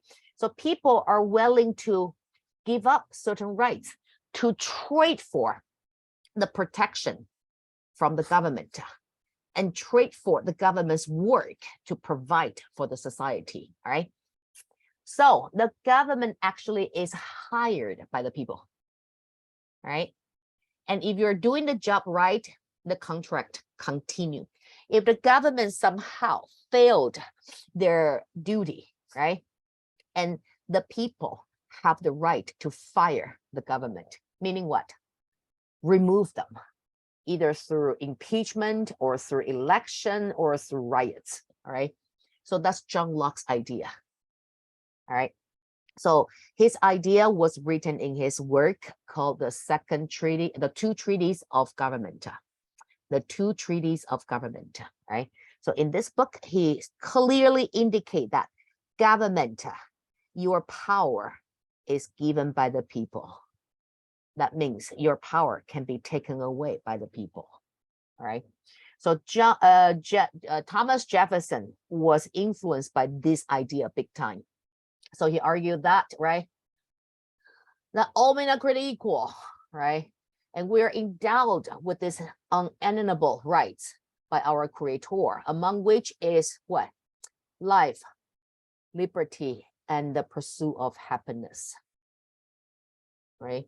Okay, so Thomas Jefferson, his Declaration of Independence, once again, highly influenced by John Locke's idea. John Locke, right? And then we have Benjamin Franklin. Okay, so this painting, you probably will see that in multiple choice question. Okay, everywhere. That's a work by by Benjamin Franklin, right? So Benjamin Franklin used this painting to appeal to the colonists. Because even when the Congress decided to declare independence, right? But still, there are some colonists still maintain their loyalty to their British government. They just didn't believe that America could, have won this war, right? So Franklin tried to, unite the whole colonies, right? So he represents this painting. So as you can see, this painting is chopped off to sections, right? And each section is labeled with the state's name, right? Initial. And New York, New Jersey, Pennsylvania, right? So the text indicates join or die, meaning what? Colonists, if we join together, we are strong, we're a viper. But if we don't, we die, because independently we'll be vulnerable to British force. All right. So that's his famous painting, join or die. All right. And Franklin, he was never elected as the president, even though he was pretty influential, mainly because he was, much older than the other founding fathers. He was born in 1706. So when the revolution took place, he was already 70 years old, right? And when America finally decided they need a constitution, and through the constitution voted their very first president, right? Everybody voted George Washington. And Franklin knew, even though I'm more senior, but my contribution could not compare with Washington, so I will yield, right? And George Washington served 2 terms. And when George Washington retired, but Benjamin Franklin already died. All right, so he did not get the chance. Okay, but if he lived, a little bit longer, he could be the president, though. All right, and he was known as the founder of all trade because he was a scientist, a printer, a diplomat, inventor, and more. And he was the one that flying the kite and somehow accidentally discover that lightning probably could be, reserved as power. Okay, energy source. That was him too. And most Americans, even till today, still believe amongst all these founding fathers, Franklin could most represent American spirit. Okay, because he was open-minded, not afraid to take risk, right, and possessed the sense of humor, everything. And he was actually the founder of UPenn, University of Pennsylvania. If you're applying to this college, now you know who the founder is. Benjamin Franklin, all right? So that kind of shaped UPenn's, atmosphere, right? The spirit, sense of humor, right? Okay, so now we have George Washington plus 3 founding fathers that create the birth certificate of America. Now, and then we have 3 other founding fathers, right? The other 3 also very vital because they are responsible for the birth of Constitution. That's later on, right? So before the creation of Constitution, America was under this confederation government, right? So each state, they are independent from each other. And the central government is called Congress. They possess no real power, right? But Constitution changed America from a confederate government into a federation government. Right? So without Constitution, America could have died young because there's no central government to protect the country's interest. So in that case, very likely any European power could come back and claim America as their own colony, right? So Constitution, who are responsible for Constitution? Here comes James Madison, Alexander Hamilton, John Jay. So these 3 founding fathers together they're responsible for the formation of Constitution. Why? Let's start it from James Madison. He was known as the father of Constitution, the father of Constitution, also the fourth president, right? A Secretary of State to Thomas Jefferson, the third president, right? So James Madison, he was the father of Constitution because he was the author of Bill of Rights, okay? Of course, Constitution, okay, if you want to talk about Constitution, you need to remember 3 years, okay? 3 consecutive years, 1787, 88, 89, right? 1787, 4 years after the Treaty of Paris was signed to end the Revolutionary War, right? James Madison proposed that perhaps we need a much more stronger central government to secure the fate of this country, right? So the current article of confederation did not really work to protect the country's best interest. So how about we get together in Philadelphia again and try to figure out if we can, amend the article of confederation, or we should have a constitution, once for all. He was the one who proposed that. And once the Constitution was created in 87, only 2 states signed and adopt Constitution. Only 2 out of 13. The other 11 states did not sign. And the reason why the other 11 states did not sign was because they are afraid if we do sign this Constitution, we would be creating a super powerful central government, all right? So the central government would have the right to divide tax upon each one. Also, the central government can have a standing army, you see? So what if this government become corrupt? Then, we just overthrown a tyrannical government, King George III, right? Now we may very likely create our very own tyranny, right? That's why the 11 states refused to sign. But they are not all unreasonable. They say, we will sign, but under the condition that we have Bill of Rights. So Bill of Rights is what? It's the first 10 amendments that attach to the original Constitution of the United States. That's the Bill of Rights. So the very first 10 amendments are actually created to protect American citizens and state government from a possible tyrannical federal government. So Bill of Rights are actually designed to prevent a corrupt government, a corrupt central government, I should say, right? So that's Bill of Rights. So the First Amendment protect American citizens' rights in 4 ways: right of speech, right of religious practice, right of media's report, the fact, the truth, and right of assembly, right? So you see, all the rights are protected by Constitution, meaning what? Meaning even you are the president, you cannot deny American citizens' right to express their opinion towards the government. You cannot, because the right is protected by Constitution. All right, so that's Bill of Rights. So the 11 states argue that if you can provide us with Bill of Rights, we sign both documents at the same time. We sign the Constitution, we sign the Bill of Rights at the same time. And James Madison, he argued that was 87, right?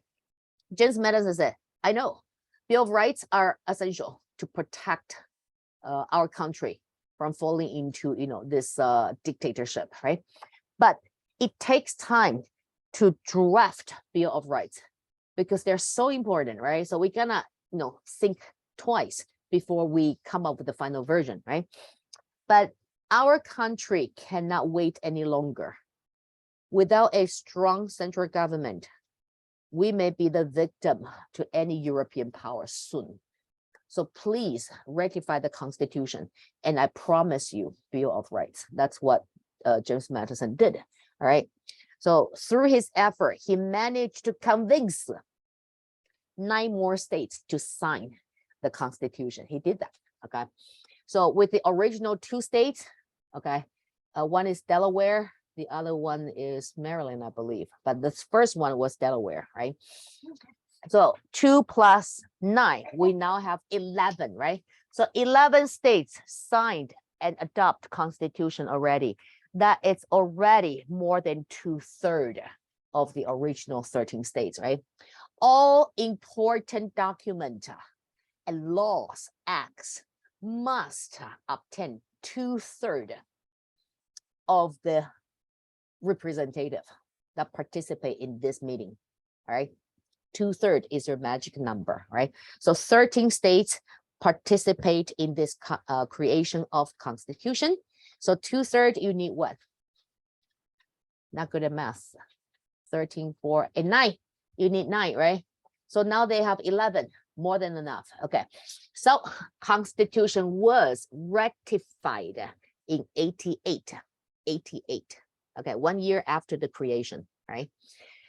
And then 89 is what? So Constitution was ratified in 1788. So through the design of Constitution, America now has a federal government under the design of the governmental structure called check and balance, separation of power. This also are strongly influenced by the Enlightenment thinkers. Separation of power proposed by Voltaire during Enlightenment era, right? And separation of church, also proposed by Voltaire, right? So through the Constitution, America's government is what? Constitution above everybody. So it's rule of law. Even President of the United States must subject to Constitution, right? Constitution above the government.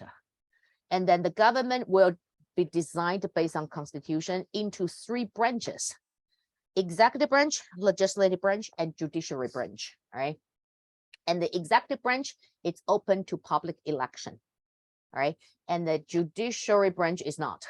It's appointed by the president. And the legislative branch, again, open to a public election, okay? So through the Constitution's design, right, of American government, they elected the very first president, George Washington. What year was that? 1789, right? So 1789, Constitution was put into practice, right? So whenever we talk about American Constitution, these 3 years, okay, 87, 88, 89. 87, Constitution was created. 88, it was ratified. 89, it was put into practice, right? And all this happened because of James Madison's effort. And he said, wait a second, where is the Bill of Rights? Bill of Rights was finalized and adopted by America in 1791. Okay, 1791. Okay, so it's 3 years after the ratification of Constitution, right? So that's him. Also, he was one of the 3 authors for this, what we call Fabulous paper. Familiar with that? Fabulous paper. If you take SAT test in your reading section, you may encounter with some of these Fabulous papers already. College Board like to use that Fabulous paper in reading section. So you have Fabulist versus anti-Fabulist, and their debate over the strong government's pros and cons. You see that in SAT reading section most of the time, right? So Fabulous paper is what advocated by Alexander Hamilton. Okay, Alexander Hamilton, he was the youngest founding fathers, okay, during the revolution. And he also never served the position as president because he died young. He died at the age of 40 something, right? 47, right? 47. So Alexander Hamilton, all right, he strongly promoted the idea of a strong central government. So he and his followers, including that time would be James Madison and John Jay, right? They call themselves federalists, right? Because they believe in a federalism government. So they're federalists, right? And Alexander Hamilton, in order to, encourage people to accept this concept of a constitutional government with a strong central government, right? So he started to write essays promoting the benefit of a strong central government. And once he finished writing, he would just publish on newspapers, right? So there are series of Federalist papers being published on newspaper between 87 and 88, because that's the time these founding fathers need to collect 2/3 of vote to ratify Constitution, right? So Hamilton, he started writing essay, and later he asked James Madison and John Jay to do the same thing. So the Federalist paper, there are only 3 authors behind all these papers, okay?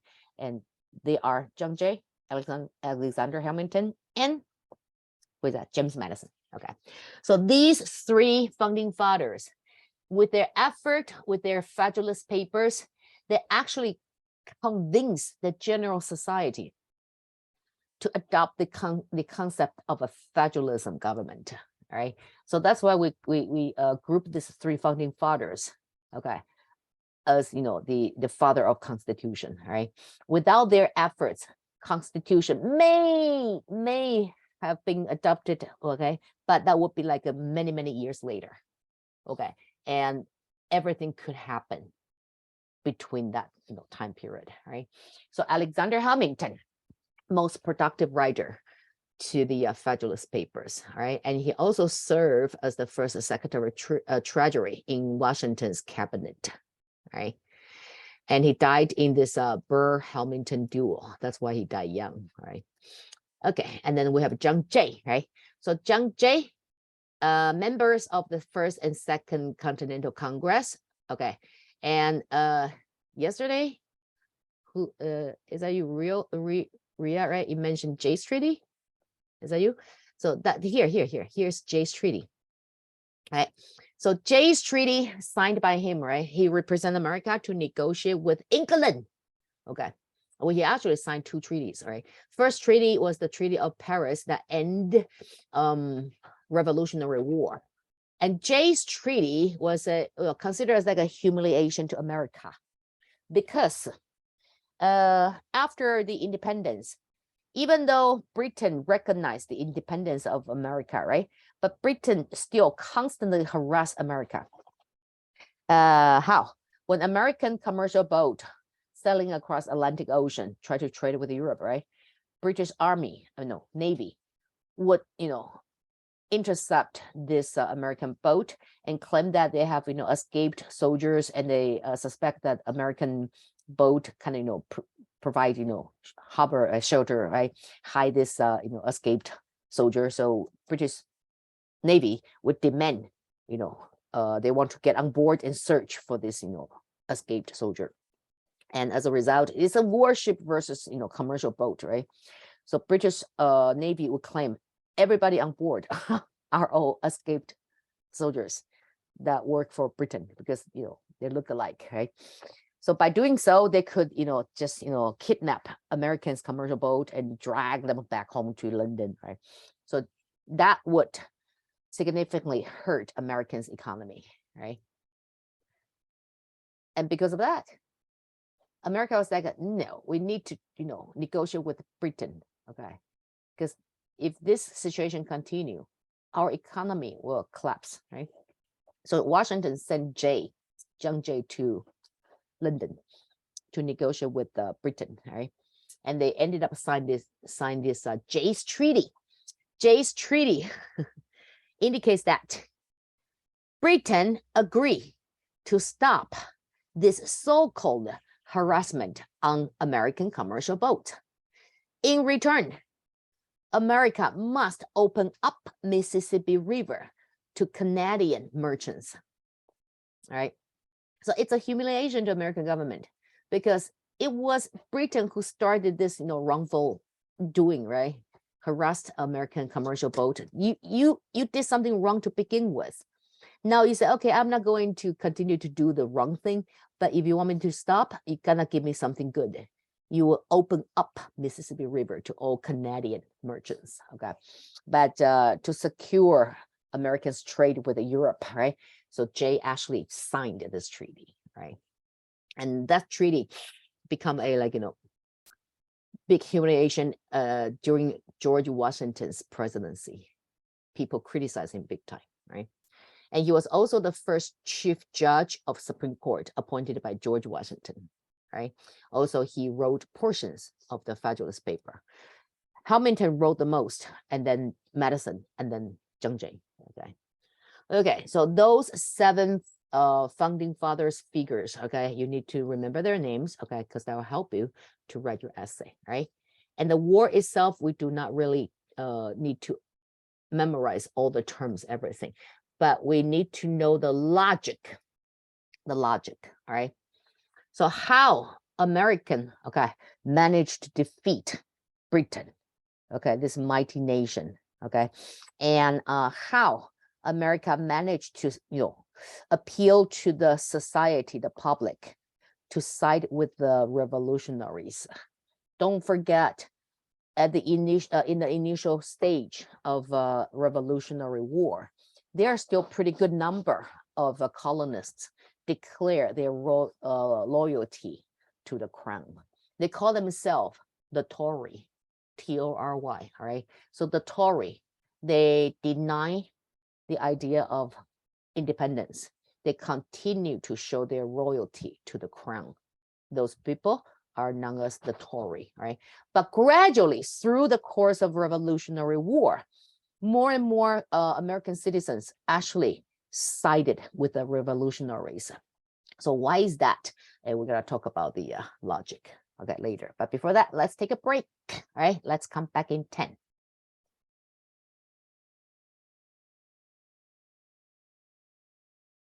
Hey. So we talk about the war is never the focus of AP exam, and but the cause and effect and the logic is most important. They're more important. So first of all, we're gonna talk about what happened. The more colonists that joined this revolutionaries is because, first of all, Thomas Paine, all right? Thomas Paine, the author of the pamphlet called Common Sense, right? So Common Sense was published in January 1776. I don't know if you have read that. It's a pamphlet, so pretty short. Kind of, George Orwell's a short story, that kind of, length. But in this Common Sense, Thomas Paine addressed 3 issues. Issue number 1 is why America had to separate from Britain, okay? So justify their independence movement.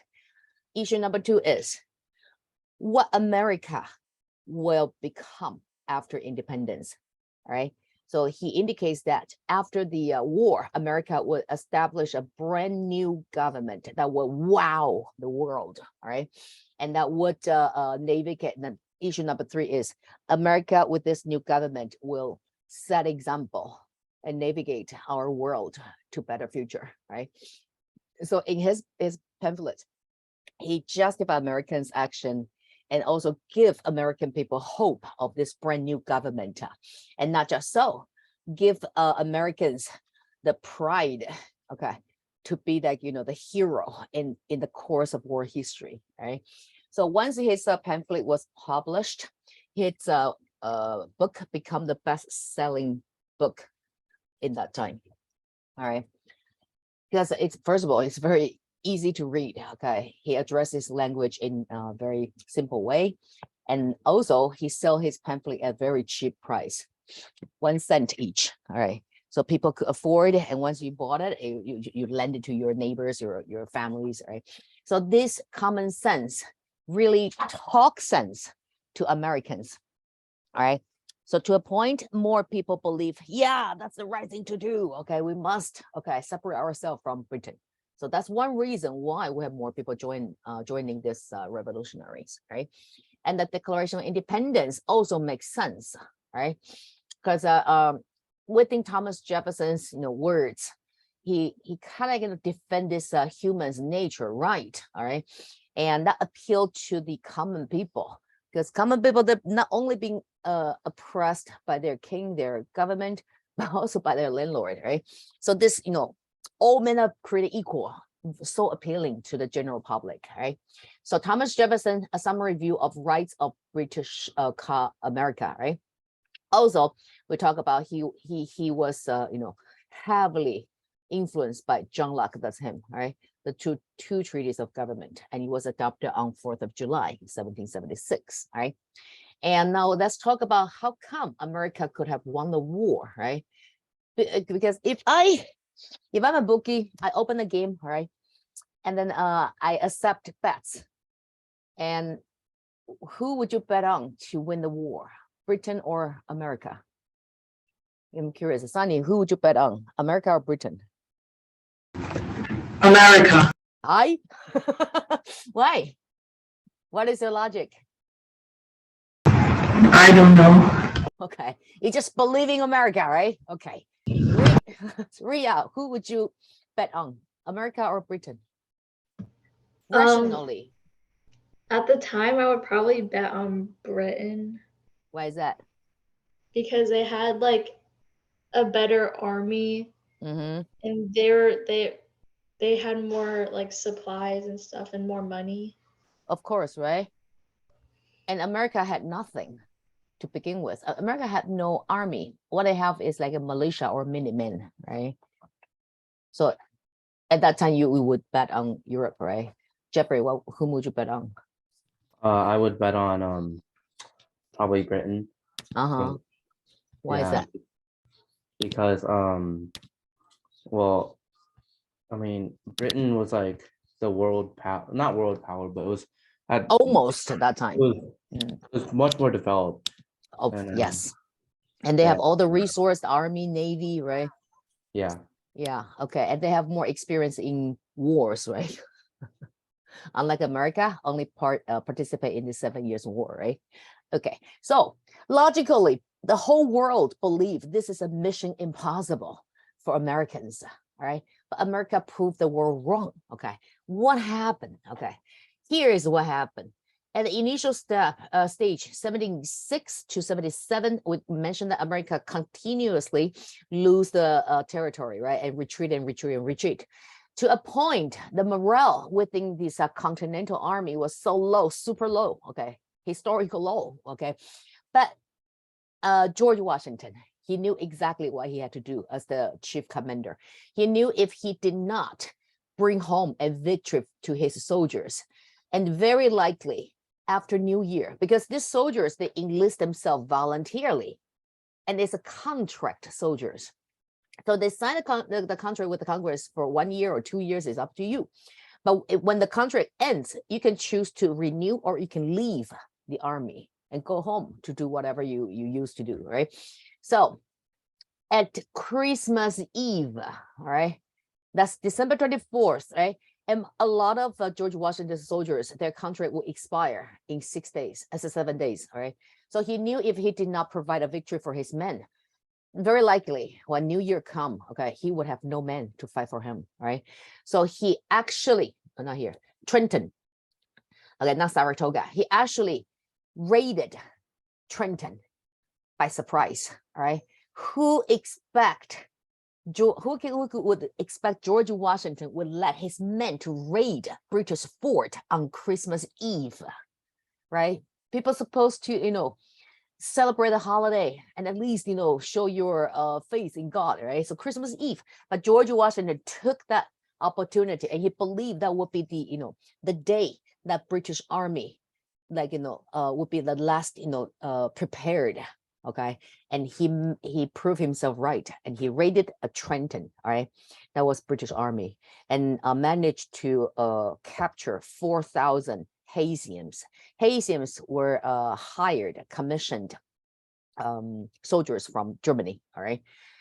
And then he also managed to stole this gunpowders, cannons from British fort, right? And that was a victory to kind of, to boost up the morale. Okay. And he also delivered this speech. Okay. Very emotional, touching speech to his men. He said, today I stand in front of you, not as your commander, but as your friend. I understand if you want to live, okay, this army, if you lose your faith in our course, I understand. Okay. But here I'm appealing to you. If you still have faith in me, in our country, I beg you to give me 2 more months. All right. After that, if you still have no faith in this course, I would not stop you from leaving. So because of this speech, along with this, victory in raiding Trenton, he managed to secure his army. When New Year came, not a single one left the army. All right. And later on, we have this Saratoga victory. Oh, that's the turning point. Even, boost up the morale higher. So Saratoga, New York victory was, well, you will say pure luck, but it was a mistake made by the British side. So a major, okay, believed that the key to win this war is to capture George Washington. Okay, you defeat, you take down the cities. It's not, the way to go. You must take down George Washington. Once George Washington is out of the picture, the revolution is over. Okay, so George Washington is known as the master of retreat, right? So he retreated from Boston to New York to Jersey and then to Pennsylvania, right? So when British Army marched to Pennsylvania, and then George Washington retreated again back to New York, right? So that time, the chief commander of British Army decided to, slow down, okay, and sit down and really think about what's the next strategy. But this major believed otherwise. They said, no, we should continue to hunt down George Washington, okay. But the commander said no. But this major violate, okay, the commander's order, and he actually led his own men and marched back to New York, tried to capture George Washington. But because of his action, he actually, dragged himself into this dilemma. When he was in New York, not only he could not find George Washington, he was surrounded by the local militia. Okay, he was outnumbered. Okay, he had 8,000 men, but the local militia from everywhere, they just somehow sensed something is going on in Saratoga. So people just marched to New York, Saratoga, right? And to a point, the American militia altogether 11,000. But Burgoyne, that's the name of the major, right? Burgoyne only had 8,000, so he was outnumbered and he was surrounded, right? So to a point, he was out of supply. He could no longer defend his men, right? So he had to surrender. Okay, so this surrender became like a shocking news to the world that actually appealed to France. So right after the Saratoga victory, French decided to form this alliance with America, and that changed the whole story. Once America earned these allies, right? France, the biggest enemy to Britain, right? And France helped America the most is what? France has Navy. America did not have Navy, all right? America did not even have regular army, standing army, all right? So America actually tried to build their warship.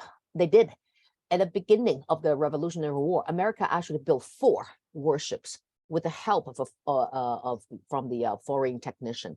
But 3 out of 4 warship did not work, and 1 actually worked, sank right away.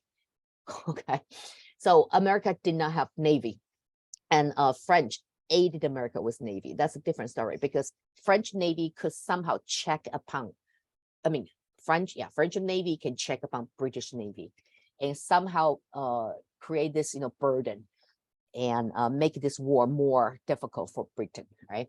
So with the French alliance, America started to change the course of this Revolutionary War, right?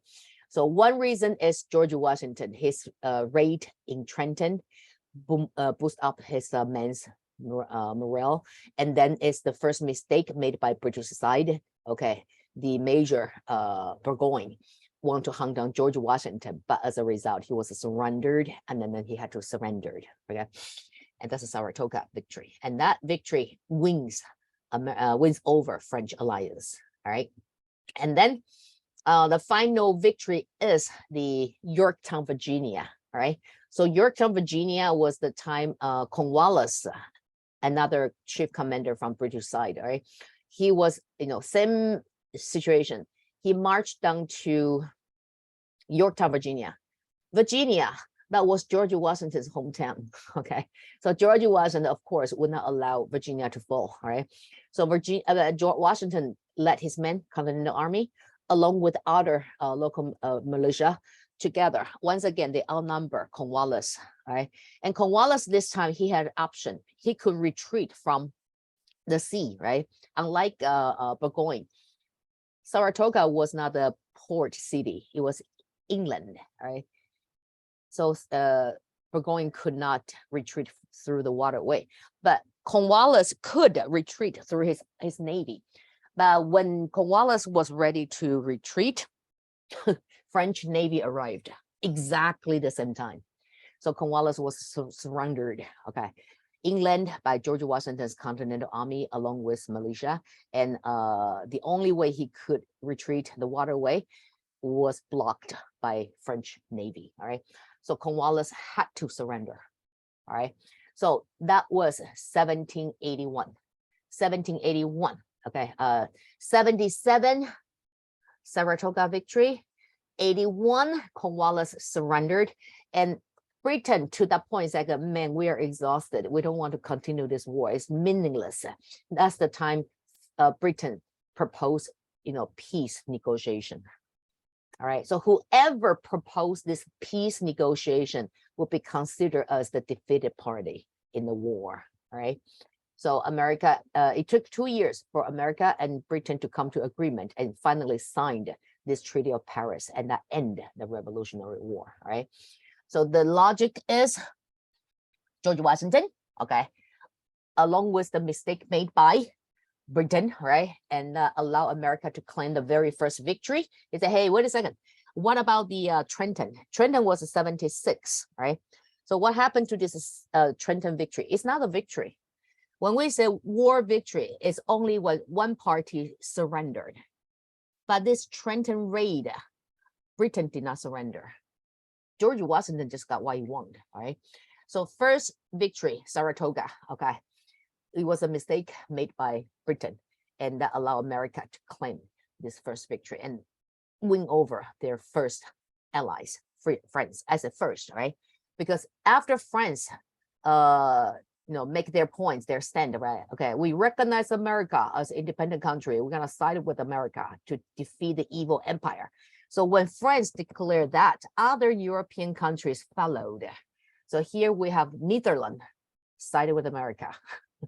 So Netherlands, okay, later Spain, okay, because they all have beef with Britain, right? Because they compete against each other over the overseas colonies, right? So when France sided with America, Netherlands follow, Spain follow, okay?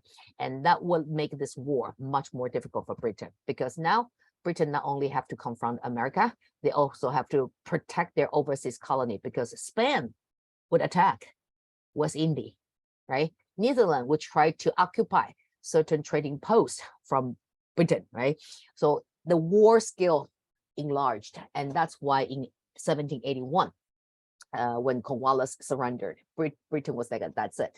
This war is meaningless, right? Okay, so the independence finally came.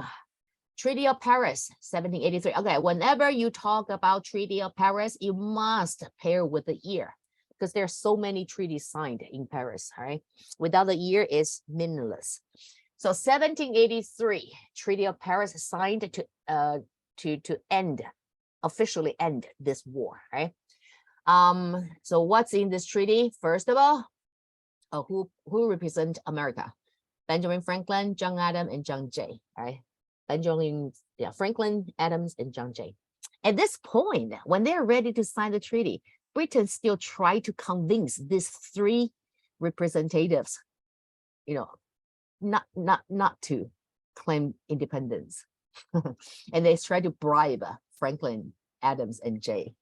They actually tried to bribe them and then ask them to turn against American and try to convince American to maintain their colonial status. And Franklin was like, what do you have to offer me? And they said, whatever position you want, you name it. Franklin said, well, with my age, I think the proper position would be the crown. See, that proved Franklin's sense of humor. So it's like kind of teasing this British representative. You want me to betray my people? Yeah, crown me as your king. And I will think about that, right? And so in this treaty, first thing first, right? Britain must recognize the United States independence, right? And outline its border, okay? And the border, we already mentioned that, the first expansion of American territory, right? Also, United States received all lands right here, right? East of Mississippi River, north of Florida, south of Great Lake, and west of Appalachian Mountain, right? United States agreed that loyalists, that's the Tory we mentioned earlier, right? So loyalists were not to be prosecuted, right? This is like strongly demanded by British side.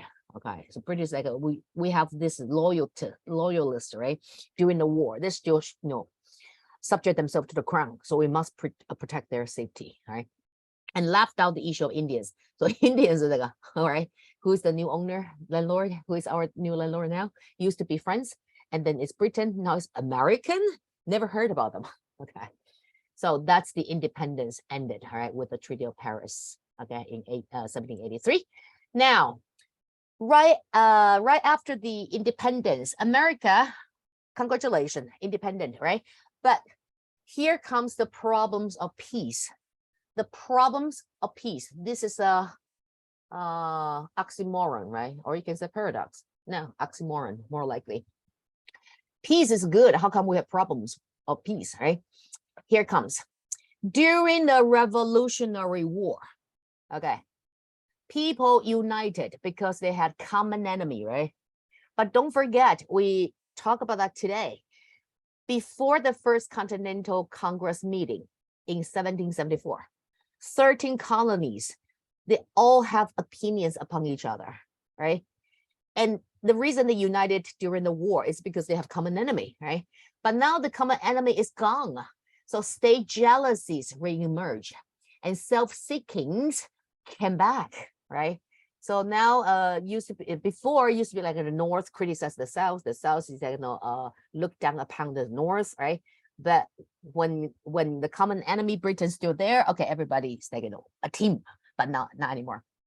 So there was no national government to smooth over these differences, right?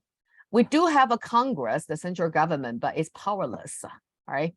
So how powerless? Well, under the Article of Confederation that ratified in 1781, these article, okay, the process of compose these articles of confederation started in June 1776, even before the Declaration of Independence, right? And it continued on and off, right? Because during the war, sometimes this congressmen, they have to run for their life, right? So it took the Congress 5 years. Eventually, in 81, okay, they ratified these Articles of Confederation and create the central government.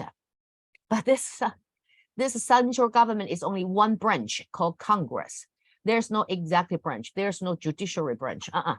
Only Congress. And this Congress has no real power. What could the Congress do? They could represent America to sign treaty under the condition that 2/3 of the states ratify that, all right? So the Congress have no power at all. They cannot levy tax. They cannot have a standing army, okay? So America marched into this time of distress, right? So we talk about that. Britain want to teach America a lesson, right? Your life will not be better off without your mother country's protection. So Britain right away stopped the trade between America and West Indies. West Indies, they produce sugar cane, right? And sugar was a very high demanded cash crop, all right? Because you cook, you need sugar, right? You drink tea, you need sugar. You make rum, right? Alcohol, you need sugar, right? So without the source, the supplier of sugar in West India, America had to find a new supplier, and the price will be much higher, okay? And then also to a point, most of the state government. All right. So the central government only had one branch, right? Congress. And the Congress member is composed with a representative from each state, but they did not have real power. But when you come to each state, that's a different story. Each state have their own government in 3 different branches. So the state government structure is more like a modern day country, right? While the Congress is more like, you know, how should I say, a spiritual leader, right? Has no real power, right? So state, they have their legislature, right? So most state legislature, they did what they have to do, right? Because now, especially in the north, because the major battlefield happened to be north, right? So they found themselves in this serious debts, war debts, and they have no sufficient fund to pay off the debts, not to mention to maintain the market, right? So they have no choice but to offer this paper money, right? So paper money, basically it's like, you know, a note saying that I owe you money, okay, I owe you. So this paper money issued by whatever state, you will see state of Connecticut. So this is Connecticut's paper money. So it's like the government is like, okay, with this paper, I guarantee you this amount of money that you will receive by this day. All right. I don't have the money to give it to you now, okay? But I guarantee you I will pay you when this, you know, paper money mature. All right. Okay. So if you were the Americans that time, now we can say Americans, right? Because America claimed its independence. So if you're one of the Americans that time, would you be willing to accept this paper money? Probably not, because paper money is only valuable when the government is strong to back it up, right? Like if you look around in modern days, which international currency you believe is most powerful? Definitely US dollars, right? Because US dollars have United States government to back it up. Only way you can lose the value and whatever you have, the US dollars become trash, is under the situation that American government, you know, collapse. There's no more American government, then the currency will be valueless. All right. So stronger government will make their currency more powerful in the international market. All right. So that's US dollars for sure. All right. And you see how this conflicts between the EU and Russia and Ukraine devaluate euro, right? So euro reached the lowest point to like 0.96, I think, to $1. Right. Okay. So paper money could solve the the problem temporarily. But if the government, the state government, failed to honor this paper money, that will lead to a disaster. All right. And when people were forced to accept this paper money, and then you will see the market panic begin. And people would rather to hoard goods, products, than paper money. So you have this paper money paid to you by your state government. So they repay you the war debts, right? So now you have the paper money, you go to the market, you want to use the paper to purchase, goods. And the merchant's like, I don't think so, right? So the merchant would start to hoard goods, and that would lead the market price to rise up, okay? So paper money lead to inflation. So to a point, the paper money actually has no purchase power, right? In that case, most merchants, shop owners, they refuse to accept this paper money, right? So the state government have no choice but to pass these tender laws. Tender laws indicates what? With this law, it legalized this paper money as the tender currency, all right? So by law, you must accept this paper money because it represents the government. It cannot deny your own government. That's called tender law. Just like in America, you use US dollars to purchase anything, okay? Doesn't matter which store you go to, they must accept your money, except if your money is fake, right? So if you want, you can use old pennies to buy a Lamborghini if you want, Okay, and the shop must accept your payment. If they refuse to do so, you can sue them. Ha, you deny your government. All right. So that's called tender loss. And what is the state loss? So this tender loss, yeah, you legalize this paper money, right? So by law, merchants must accept this paper money.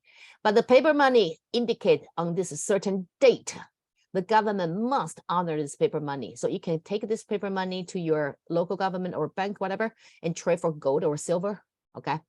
But the state government, okay, when the mature date comes, the state government found themselves, oops, we don't have gold and silver, right? So we are going to break our promise, but that will make our government look bad, right? So they come up with another law called state laws.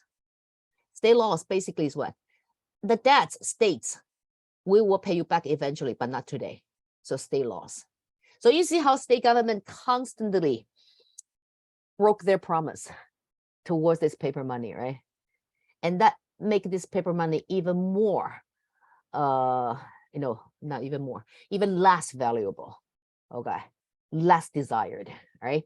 So this situation lead to this economic panic, and economic panic pair with the drought, okay? America at that time still agricultural society, right? So drought and economic panic that lead to this Shays Rebellion. Shays Rebellion, right? So Shays Rebellion is what? A retired former soldier in the Continental Army, right? Shay, right? He actually enlisted himself to the army. And at the end of the war, he returned to Massachusetts. He was a farmer and he was a soldier during the war, but now he become a farmer again. And he was promised, fight for your freedom, fight for your country, for better future. But now the future doesn't really look better. It's even worse, right? And the Massachusetts government could not do anything to help. So Shays led his men, other peasants, and rebel. All right, that's called Shays Rebellion. All right, Shays Rebellion. This Shays Rebellion, all right, mark this Shays Rebellion. It's the catalyst, or you say wake-up call to America that a weak central government is very dangerous. It cannot guide the nation to a better future. Why? Because when Shays Rebellion took place, Massachusetts government called for help to the Congress, right? So you're the Congress, right? And one of your member states now is in trouble, you must help, right?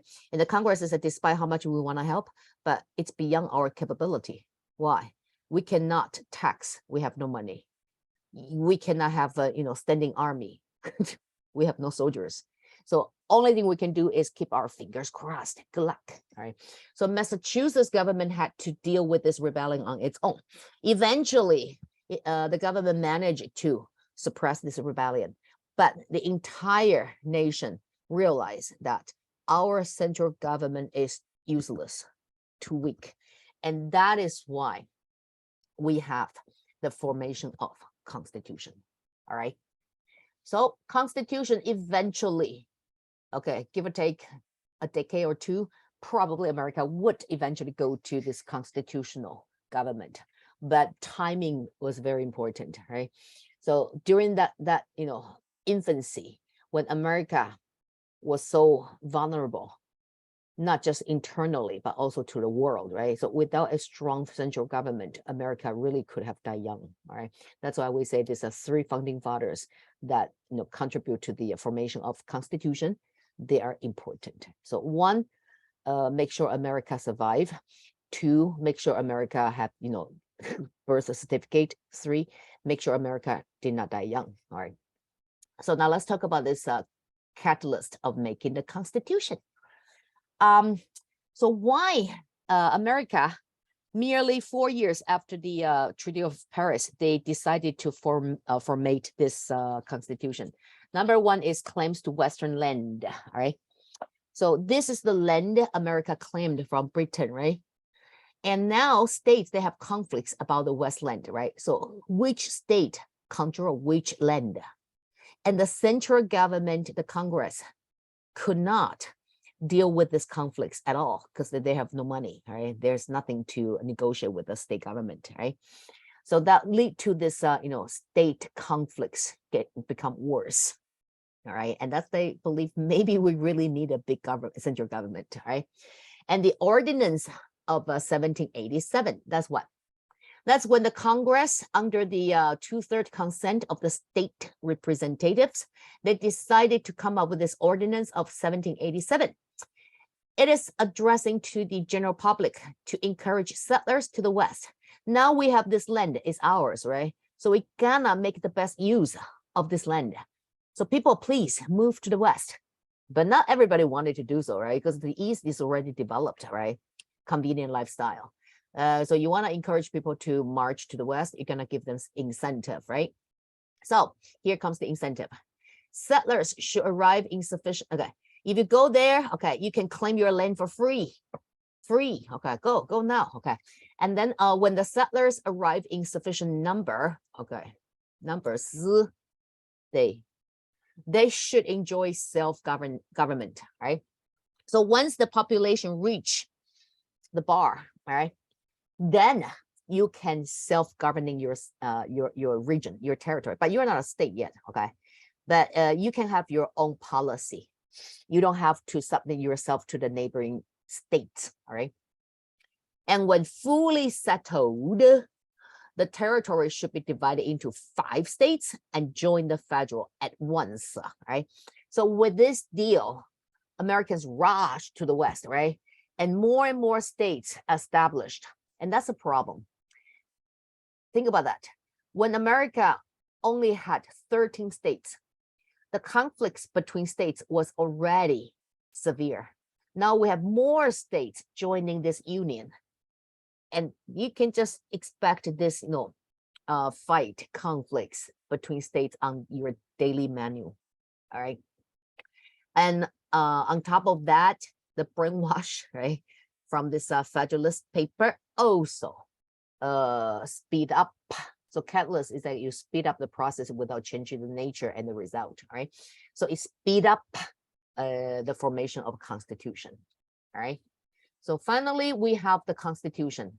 These 3 years, right? 87, 88, and 89, right? So the original constitution was actually pretty brief. It only has 1 preamble and 7 articles. Preamble is the reasoning or explanation, justification why America needed a constitution. Okay, why America needed a strong central government. That's the preamble, right? And then 7 articles, 1, 2, 3, define 3 branches, responsibility and rights, right? 4, 5, 6, 7, describe the relationship amongst this branch and the federal government versus the state government, right? So that's the original constitution. That's it, 7 articles. But of course, each article, you have like, clause, right, items, right? But it's very brief, okay? And this constitution remained since 88, the year it was ratified, all the way till today, it still remained, never changed. We have amendment, but amendment is, in addition to the original constitution, but the original constitution has not been changed at all. All right. Why is that a big deal? Mexico later would claim independence, right? In 1821, right? So Mexico also followed America's footsteps. They created this constitution, but this constitution in Mexicans history, they have tons of versions of constitution. Whenever the government is being overthrown by the new rising power in Mexico, the new government will write a new constitution. But America never did that, all right? But they did have this amendment, okay? So that's the constitution. So with the constitution being ratified and put into practice in 89, we have the very first president, George Washington, all right? So now we're in Washington's administration, all right? So what year are we in? 1789 already, right? So Washington elected as the very first president. The election that time was a little bit different. All candidates, okay, they're aiming for presidency, right? And then the highest vote will be the president. The second highest would be the vice president. Unlike today, but a president and vice president is a package deal, right? You vote for both at the same time, right?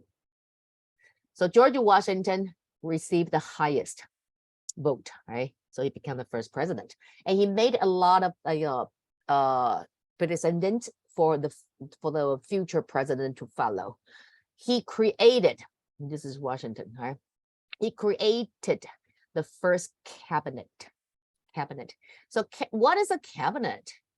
You can view cabinet as like a department of secretaries to help the president to govern the nation, right? So the president, after all, is only one man, right? Despite how talented this president may be, he had limited strength and time, right? So there's no way the president can attend to every issue happen in the nation. So he needed helpers. So George Washington created his first cabinet. But this very first cabinet was very small, only had 4 secretaries. But today the cabinet is much larger, all right? So who are they? We have a Secretary of War. When it comes to war, George Washington, we consult with him, Henry Knox, because he is the expert at war, right? So he could come up with the best strategy to help the president to make a decision, right? And then we have a Secretary of Treasury, Alexander Hamilton, right? So when it comes to economic concern, Hamilton knows much better than George Washington does, right? And then we have a Secretary of State, Thomas Jefferson. What is Secretary of State? Basically, a Secretary of State is like the person that in charge of domestic issue. Also, sometimes diplomatic meeting as well. That's a Secretary of State, right? So Secretary of State is the 1, 2, 3, 4, the 4th person in line to presidency. Anything happen to the president, the first person succeed this position will be vice president, all right? And then the Secretary of State will be the 4th. And then we have Attorney General, Edmund Randolph. So Attorney General, expert in justice, in law, right? So George Washington established the very first cabinet, and the following president continued this practice and become a tradition up till today, right? So George Washington, when he was elected as the very first president of the United States, people loved him, okay? But he did not want to be the president to begin with, because he did not know how this presidency worked, right? Never before, right? You either have a monarch or you have a parliament, okay? But you never have this, like, without monarch, only government, right? So Hamilton now, very important, okay. Hamilton was his Secretary of Treasury, right? He had issue with Thomas Jefferson, okay? So Hamilton and Jefferson, despite how they are considered as comrades during the revolution, right? But after the war, they gradually distant from each other because they have different belief, different ideology, right? Thomas Jefferson sided with the people because he is known as the father of democracy, right? So he believed that even though we have a federal government now, but the scale of the government should maintain small. The smaller the government size, the better the society, right? But Hamilton promoted the idea of a big central government. Okay, he believed with this big central government. When we say big, not necessarily like the size, but it can be the power, all right? So Hamilton believed in big government, while Jefferson believed in small government. And Hamilton, as the Secretary of Treasury, he knows very clearly the importance of tax revenue. So he believed in high taxation. Thomas, on the other hand, he believed in low taxation. All right. So their ideology kind of, set them away from each other. So when Hamilton proposes financial policy, each single one, Thomas Jefferson would object to that. So first financial policy Hamilton proposed is what? Now the central government is established, right? That means the previous state government's war debts, okay, should be what? Should be paid off, right? And with the help of this federal government or the Congress, war debts must be paid off now, right? And he insists that the federal government must honor the debts dollar for dollar. Meaning what? During the war, okay. So if Jeffrey, the government come to you and say, you're wealthy, could you sponsor the war? The government will pay you back at the end of the war, right? So you say, okay, fine, I believe in the country, right? So I will lend the government like $1 million, okay. So when the war ended, the economy was bad, right? So you have this, paper indicates that the government owe you money, $1 million, right? But the government could not pay you back. So you say, okay, I will wait another year and then another year and then another year, okay? So gradually you will start to lose faith in your government, right? So at that point, you probably want to get rid of this paper and, exchange for whatever money, dollar amount you can get, right? Even you have to give a big discount, but at least it's something, right? So you probably will sell this, logical, right? So you probably approach RIA, say, RIA, here I have the debts certificates from the government in the amount of 1 million. How about that? I bring you the opportunity to make your fortune. I will sell these debts to you at 50% off. RIA, would you buy it? 50% off. So you only need to give me 500,000, but you can claim 1 million from the government. Would you buy it? Wouldn't it just be this? Probably not. Really? How about 70% off? Pay me 300,000. Oh, then maybe. Good business negotiator. Okay. You have your potential career waiting for you. Okay. Yeah. So 70% off, you start weighing, that's a very good investment, right? So what if the government really pull it off, right? And then I will make $700,000 right away. Done deal. So you bought it from Jeffrey, right? But you wait for a year and then another year. And the government shows no sign in paying back these debts. So what would you do now, Ria? I don't know, like sue them or something. You have your classmate, Sunny, there. Approach her, right? And you will offer Sunny, right? At an even better discount. Would you? Probably. So what discount you will offer Sunny at this point? You only spent 300,000, right? But the surface value is 1 million. What would you sell Sunny at for this debts? 1,000? I'm not sure. Probably. At least, if you can get half of your own money back, you'll be happy, right? So 150,000 maybe. So Sunny, surface value is 1 million, but it only costs you 150,000. Would you buy it? Sunny, would you buy it?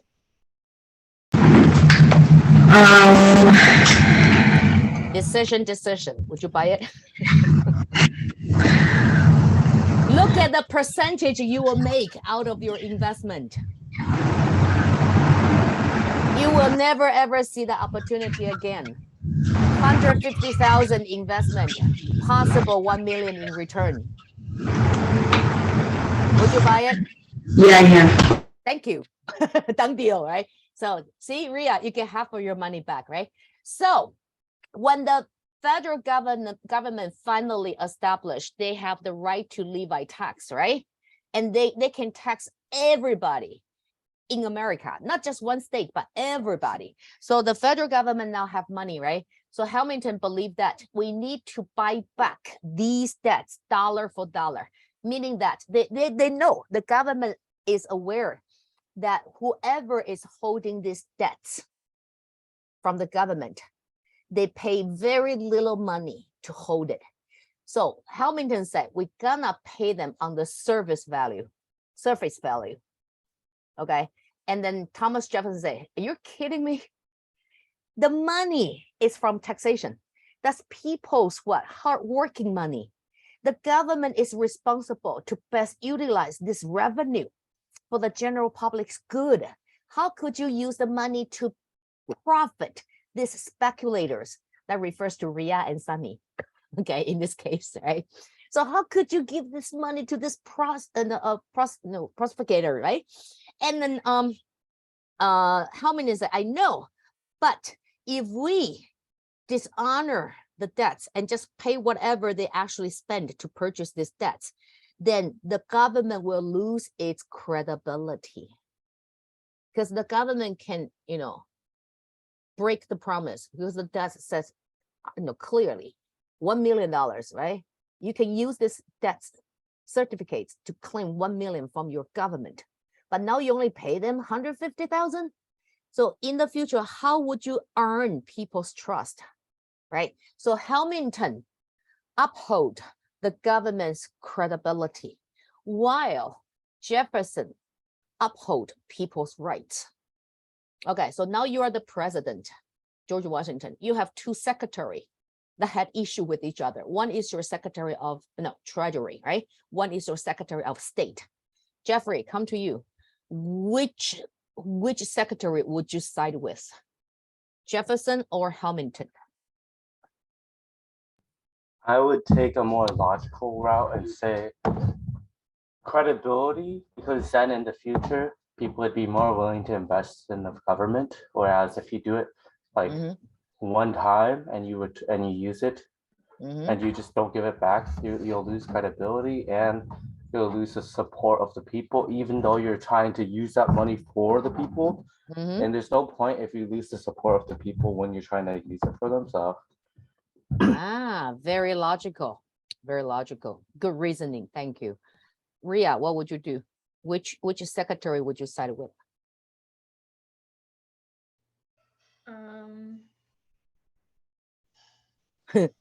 We have one vote for Hamilton. Whom would you side with? Probably Hamilton. Okay, why is that?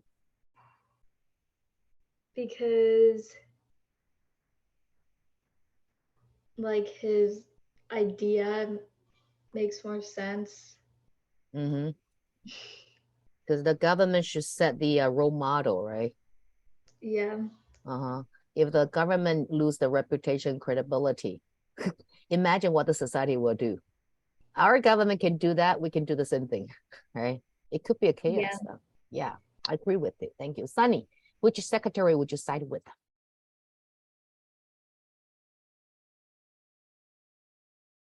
Hamilton or it was the other one? Jefferson. Wait.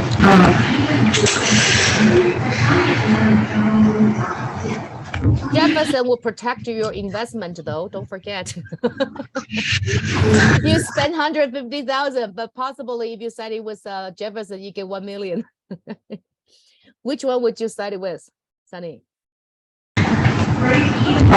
Jefferson. For your personal goods, right? Your personal interest, possible. Yes. Okay, thank you. Well, we have 2 against 1, and George Washington sided with Hamilton. So Ria and Jeffrey, you have the George Washington's logic. Great mind think alike, right? And Sunny, you sided with the father of democracy. So you're a good candidate, okay, to sitting to the government in the future. Father of democracy, his logic. So anyway, so round 1, Hamilton won, right? And round 2, Hamilton also proposed this assumption bill. Meaning what? Remember during the war, the North suffered much more than the South, right? So the Northern states government, they have to bear more war debts than the South. But Hamilton believed that the war is fought for the common good of this country, of this state, right? So that it makes sense for everybody to assume, to share the same expenditure, a proportion of it. So this assumption bill indicates that Hamilton proposed the southern states to help the northern states to pay off their war debts, because the South, well, to begin with, they're richer because this larger scale plantation, right?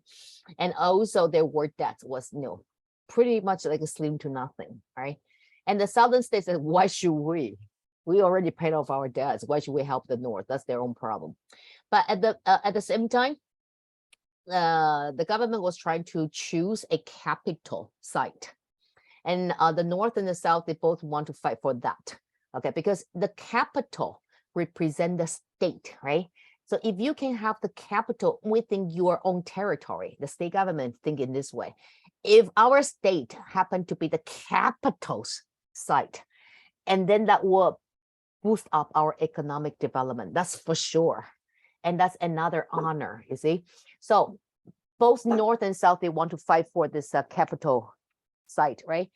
And then Hamilton used that as a, leverage to negotiate with the South, actually to Thomas Jefferson, because Jefferson was like, very influential in the South. He was from Virginia, okay? So the deal was, okay, the capital will be located in the South under the condition that the South will help the North to pay off their war debts. And Jefferson was like, oh, that's a good deal, right? Just one-time deal, and we can have the capital in our South forever. So done deal. So this time it's a tie, all right? So assumption bill. And then here comes the First Bank of the United States, okay? This is the reason that established Americans' political party system, right? Why? Because Hamilton, he's the Secretary of Treasury, right? So he believed we need a national bank to regulate money, to regulate the market. But Thomas Jefferson said, no. If you look carefully of the Constitution, all right, the Constitution does not grant it the right to federal government to establish bank. So the issue become not about bank, but about how to interpret Constitution, all right? Thomas Jefferson's logic is, if the Constitution does not include this right, then the federal government does not have the right. All the federal government's rights must be clearly indicated in written, okay, in Constitution. And Hamilton was like, I know you cannot find this right in Constitution, but you know what? Constitution doesn't say the government cannot establish a bank. So if the Constitution does not say cannot, then we can, okay? So this is the issue now, how to interpret Constitution. So Jefferson believed strict interpretation, while Hamilton believed loose interpretation, because Jefferson believed once Constitution is ratified, that's the whole nation's highest standard of law we must follow. Otherwise, why bother to create it, right? And Hamilton argued that no, Constitution is created by human. So human is the creator of Constitution, right? Creator secure the higher position of the created. That means we can loosely interpret Constitution. So both have their arguments. So once again, it's up to the president, okay? So Washington, okay, this time, once again, sided with the Hamilton, because Hamilton present logic, okay? Hamilton present logic indicates that without the national bank, there's no way we can regulate money supply. If we cannot regulate money supply, it's dangerous. It will lead to inflation, stagflation, and economy collapse, and then the government is gone, okay?